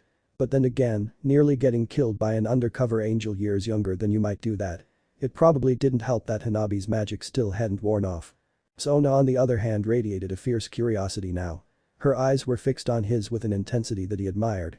"So Naruto-sen, I've gone against my duties to report anything strange that happens here in favor of hearing an excellent explanation about recent events. You're free to start any time." Naruto leaned back on the small couch that was off to one side of the room. Hinata was still unconscious, as was the rest of Sona's peerage. He'd only been half lying when he told Hanabi not to overestimate his restraint. As he'd found out, tasting new blood was almost like a trigger for him. He nearly killed Hinata when all he'd intended to do was scare Hanabi. Angels didn't have the same survival mechanisms as fallen. And the Hyuga clan was especially fragile even compared to how angels usually were. Their attacks were deadly, but if you could get a good hit and they were toast. Sighing, Naruto glanced around the room. "I'll tell you a couple things that are just general important info. Then you can ask which subject you want clarification on.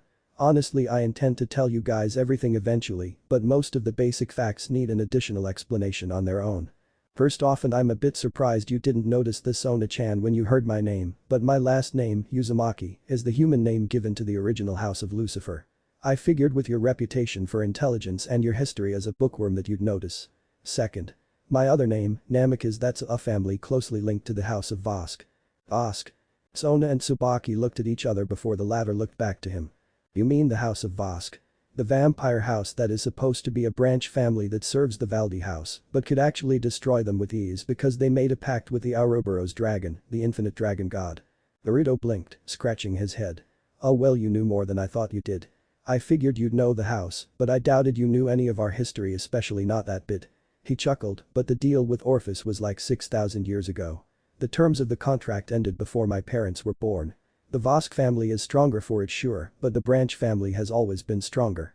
Sona nodded. "I've studied what's available on vampire history. At least to us devils. Your race is still scarce as it used to be in the Middle Ages." "True enough, but you don't seem half as surprised about the fact that I'm related to Lucifer, the original one, that is." Naruto raised his eyebrow. "Don't tell me you suspected." "No," she paused, "but for some reason it doesn't surprise me. The original Lucifer had 5 wives and rumor has it, 13 concubines. Each of them bore multiple children. It's been thousands of years since then. If you think about it, most of the major houses probably have a small amount of Lucifer blood in them." Sona frowned. "Why do I get the impression that you are a bit closer than you imply merely using the name?" Naruto smirked. "Ah, you haven't guessed yet. I'm hurt." He sat forward, letting his eyes change to a violent swirling purple as he summoned his devil magic. "I'm not just a part of the family, I'm the heir." Whether it was the way he said it or the ridiculous nature of the statement, Sona didn't seem to realize what he'd said immediately. In fact, it was well over 2 minutes before her brain caught up with her ears and her pale skin became like paper. "Why, you're joking." That would be a no. I am Naruto, son of Kushina Uzumaki, descendant of Lucifer. The thing is that the heirs of Lucifer aren't chosen through direct blood. It's judged by power instead. I'm the strongest of the heirs despite being part vampire and human. Of course most aren't aware I exist. I've lived my entire life in the Lucifer family castle. You might say I decided I was tired of doing what was expected of me." He gestured to her. "The complete opposite of you who are performing extra duties for your house's benefit." Naruto smirked. "Now that's out of the way, I can get down to some of the more important business. You probably want to know about why I chose this place. The answer to that is simple. I thought that a town that was owned by devils and had 2 high devil heirs living inside would be easier to maneuver around. Plus I didn't think anyone would have the balls to screw with a little sister of the current new Lucifer."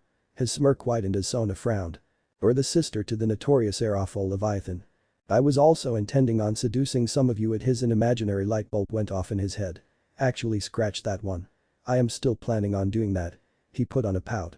"I hope you don't tell Riaz or her peerage about that part, it would ruin my fun." Naruto sniffed comically before resuming his previous attitude with a grin. "But you guys probably realize my gambit to settle here for a while in a peaceful area has already been shot to hell by circumstances beyond my control. The Fallen were one thing I certainly wasn't counting on, although if you let me, I do have a solution for that problem." Sona shared a glance with her queen before asking, "What do you mean by solution? Are you suggesting that we let you go in and destroy them? That doesn't sound like a good idea." "You're right. It isn't. And besides that, you don't know where they are, do you? The fact is that I've already taken one of the Fallen who goes by the name of Yuma Amano in school for my own. Her real name is Rainer and she's quite nice." He sighed dreamily. "Very tasty too." The 3 devils across from him shifted uneasily, looking between each other and wondering if it was really safe to be near him. Naruto snapped himself out of his momentary daydream. My point is that she can get a hold of her fellow fallen, and through her, I will find out who is viable to join my heir side.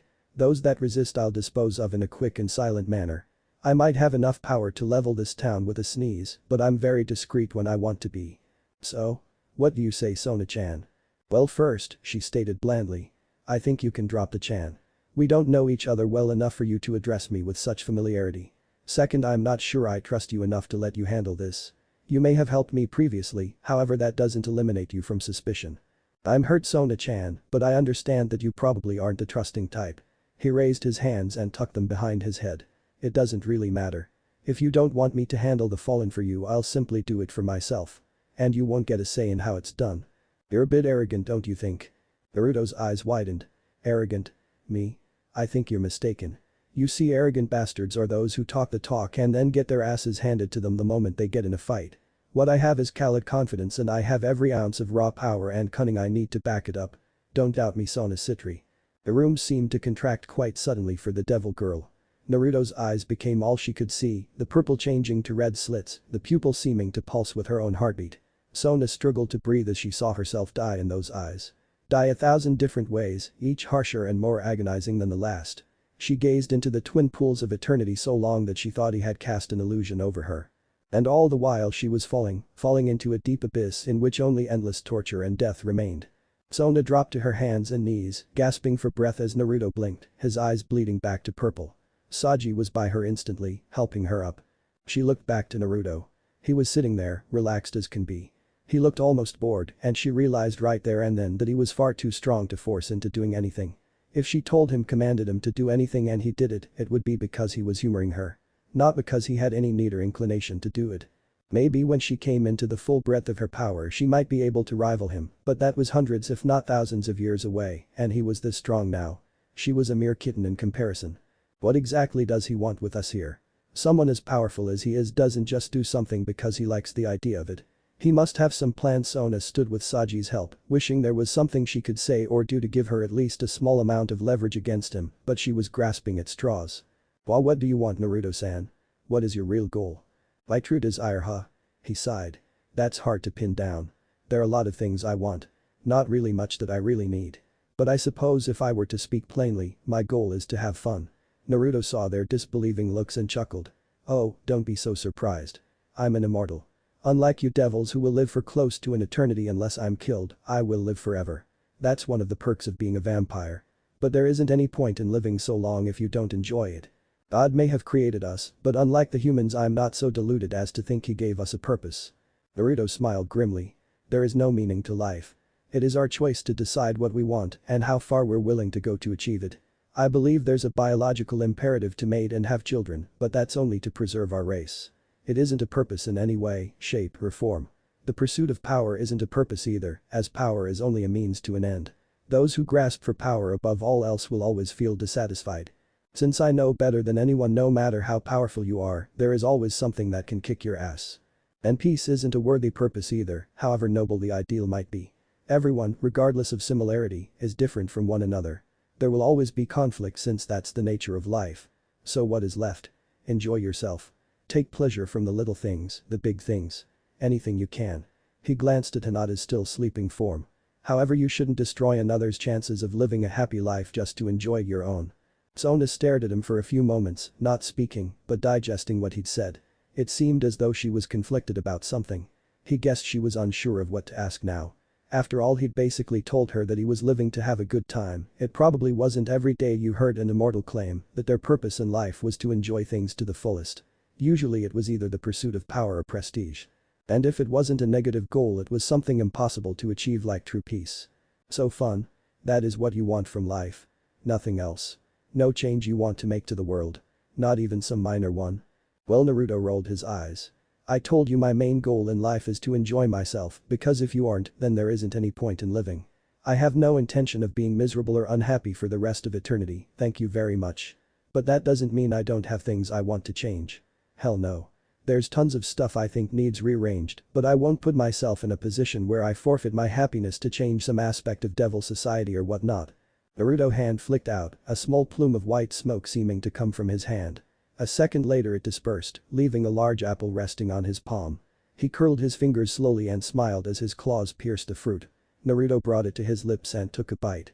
One of the things I want to do is remove a certain organization from existence, but before I can do that I need a few things. One of them is allies who I can trust. I came here to this place for a few reasons. The first of them was Usona and Ria's Gremory, of course. Your siblings, Serafal and Surziches, are the arch enemies of that organization. I was planning on getting your help after the dust had settled from my departure, however it seems to me that the dust just keeps getting stirred up, so I've decided to move my plans ahead a bit. Which is why you're talking to us right now. Correct? Naruto nodded. Now seeing how this all started during a break between classes and it's been longer than 15 minutes. So it seems to me that I should explain my involvement in your fallen problem before we head to lunch. Sona frowned. I have other questions as well. And I have answers to all, but if I don't feel like giving them then you're out of luck. Fair enough, Sona sighed. Tell me about our fallen problem then. Rainer sat with Kalawiner at an empty lunch table chatting, both of them nervous. She hadn't seen Naruto or any members of Sona's peerage yet. It made her uneasy, thinking that he must have been pulling the same trick with them as he'd done with her. She didn't think that would work, at least not on Sona, her queen. The Citri heir had quite a reputation as being smart as a whip. She jumped slightly as a hot sensation traced around her neck for a brief moment. She looked around quickly, only to jump again as Naruto sat down next to her without making even the slightest sound. He cast a look past her to Kalawiner, who waved back hesitantly. He gave her a broad wink before turning his attention back to his mate. Ra-chan, you miss me? She nodded. Did your Yeah, it's been taken care of. Sona's peerage knows about the both of you now and to some extent how you're involved with me. They also know why I'm here and what a few of my plans are. Not most of them of course, but I haven't had the time to tell you everything either. He shifted closer to her on the table, slipping an arm around her waist and pulling her into a kiss. Slightly surprised, Rainer still didn't hesitate, returning it for long enough to make several of the nearby male students jealous. She noticed their hostile looks and promptly flipped them off. Who were they to think badly of her? If they saw her in her true form they'd be unconscious from blood loss. She was Naruto's, not theirs. Naruto pulled away a moment later, reluctantly and wishing he could simply bite her. His thirst had returned again and his throat was dry. He leaned in, whispering in her ear. Before we get back to class I'd like a bit more than a kiss. I would like that. She leaned into him. So my friend here is on board with us, but there are still the other two, Middleton and Donasek, who need to be found. We can get Middleton, I'm sure, but Donasek would never even listen to what a devil had to say. He's more than a little unhinged even though he pretends to be a gentleman. He nodded. Okay. I'll take care of him. Do you think he'll be at the abandoned church? Or should I go searching the town? Kalawiner scooted closer so that she didn't risk being overheard by students at other tables. Middleton was going to be out on the look for any chance to kill the ahem target while Donasek held down the fort. He'll almost certainly be there unless he gets bored and does something stupid. Define stupid. She frowned.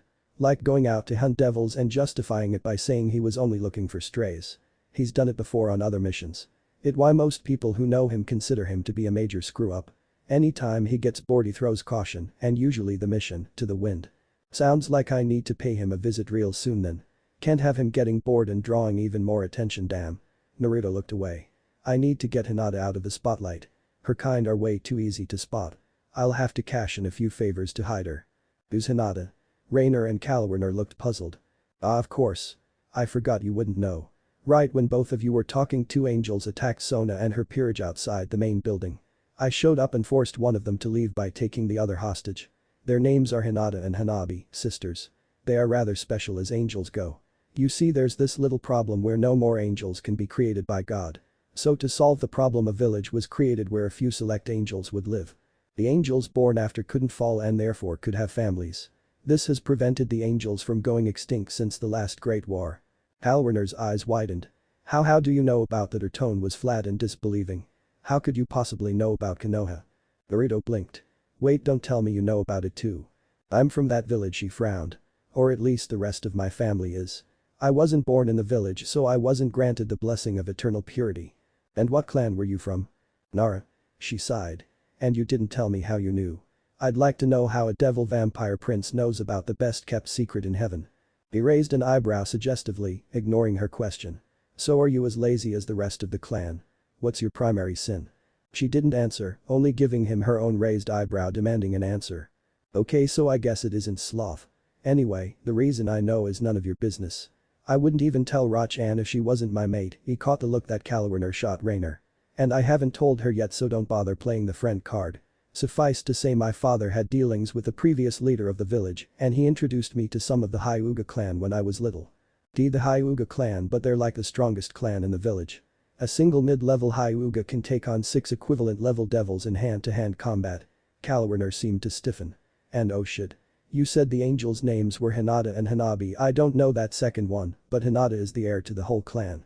Her voice, which had been slowly rising in volume, was cut off by Rainer pinching her hard under the table.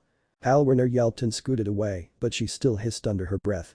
How are you going to? Don't worry about Hinata. Naruto said bluntly. I will take care of her. The only issue right now is getting her to a location where she can't be found by her family. I already made plans to do that tomorrow and it will take up most of the day. I'll expect you to keep quiet here in school and not cause problems while I'm taking care of business. He glanced at Rainer. Rochan will be coming with me. As my new mate, it would be best if we aren't separated for a while. Naruto turned back as they saw Sona entering the cafeteria with Tsubaki. For now, just be aware that Sona and her peerage are pseudo-allies. They will undoubtedly be keeping a close eye on you, especially while I'm gone tomorrow. Rainer nudged him gently. Naruto, where will we be going then, and shouldn't we be taking care of Middleton Donosek? No.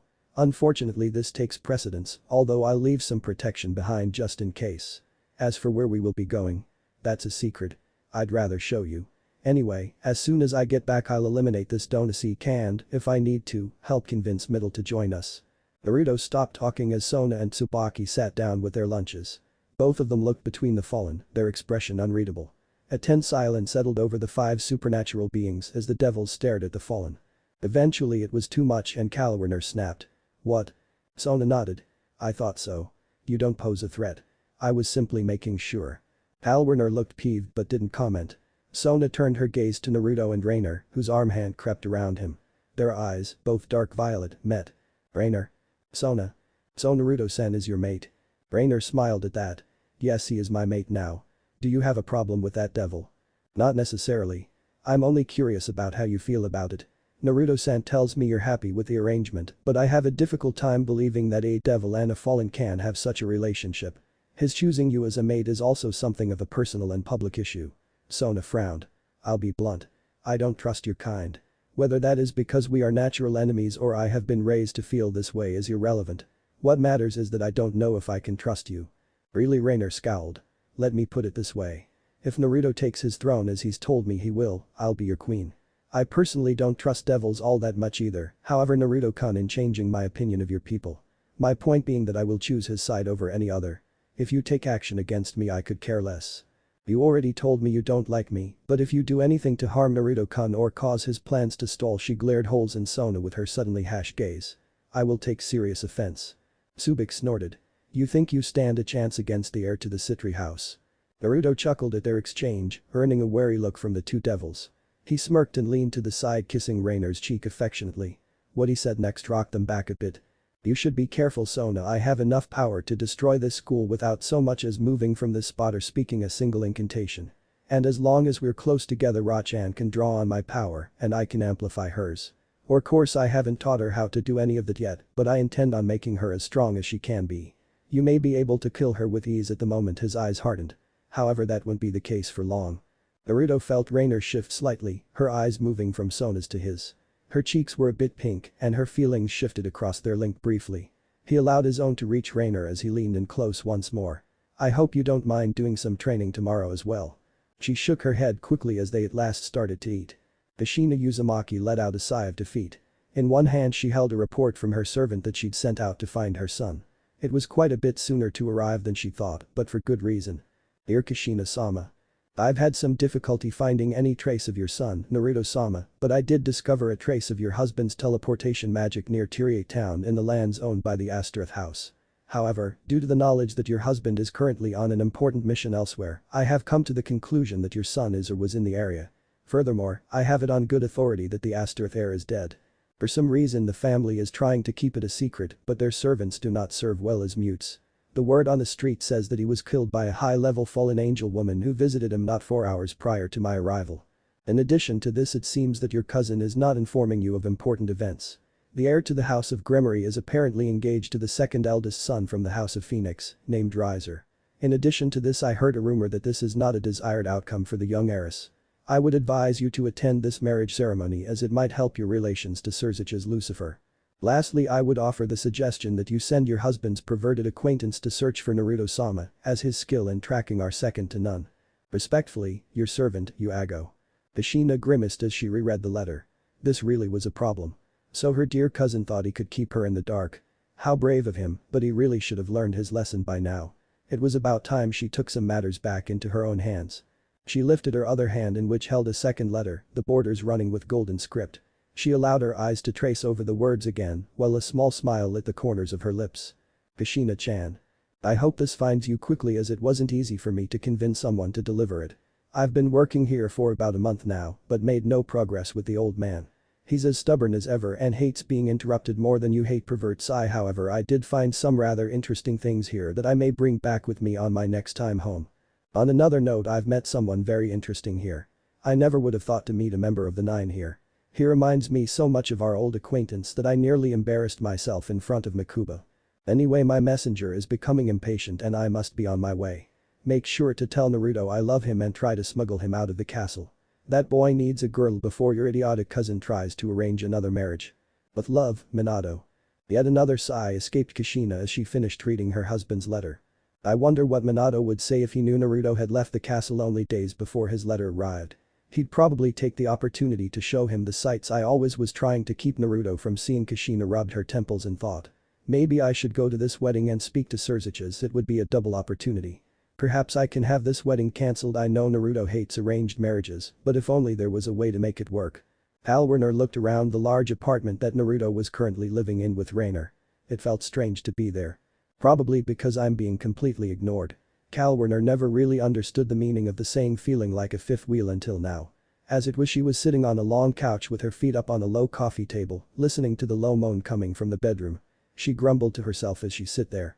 It was crazy how little Naruto and Rainer paid attention to her. It was like, here we are, make yourself at home, there's food in the kitchen, so help yourself now. If you don't mind, we'll be fucking in the other room. See ya.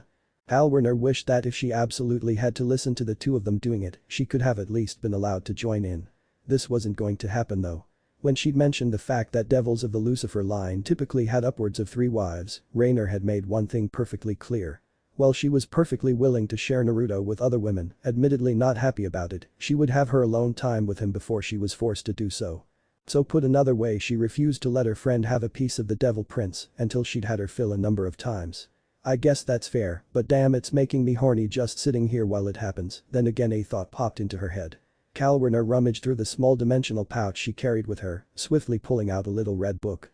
A wicked little grin appeared on her face as she swiftly opened the book to a well-marked page and began reading. One thought crossed her mind as she slipped one hand down under her skirt. Itcha with audio ah.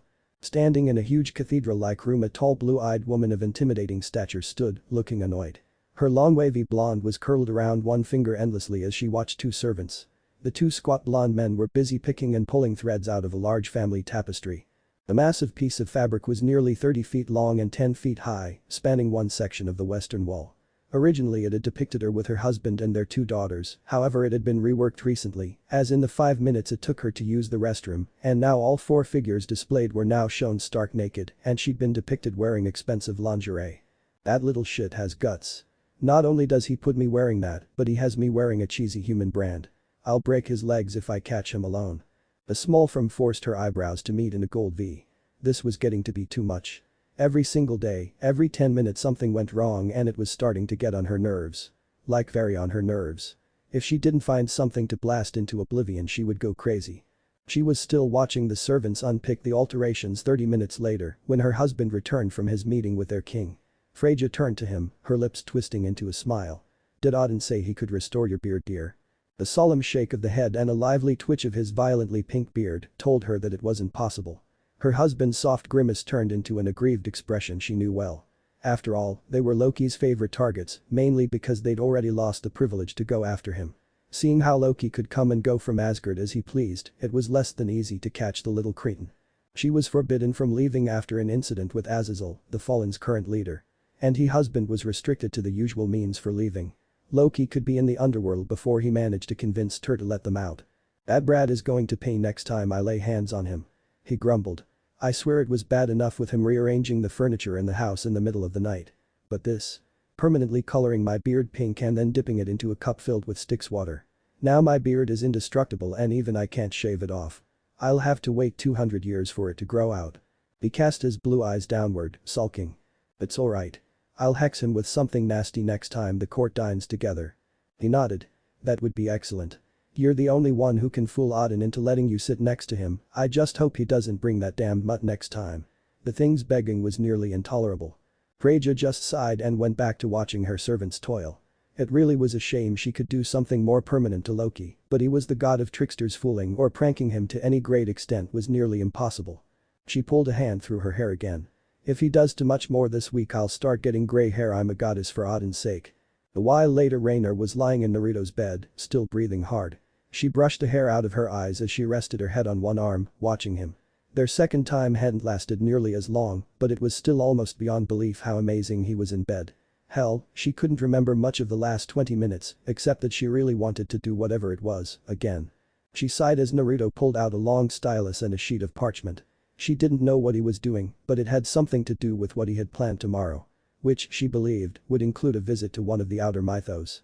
After all, there were few enough places where you could hide in a world where the dominant religion was Christianity and the angels were looking for you. Some of those places were under the control of the major mythos. The Norse gods controlled one such area, as did the Egyptian gods. And then there were the Japanese gods, though their power had waned since the last Great War.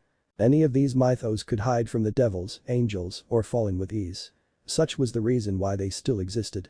If they didn't have a few trump cards they'd have been dismantled or destroyed centuries ago. For instance, the Egyptian gods in particular had it out for the fallen. Then again, if she thought about it, so did the Norse. "What you thinking about, Rachan?" Rainer shrugged and crawled over the bed to lie next to him.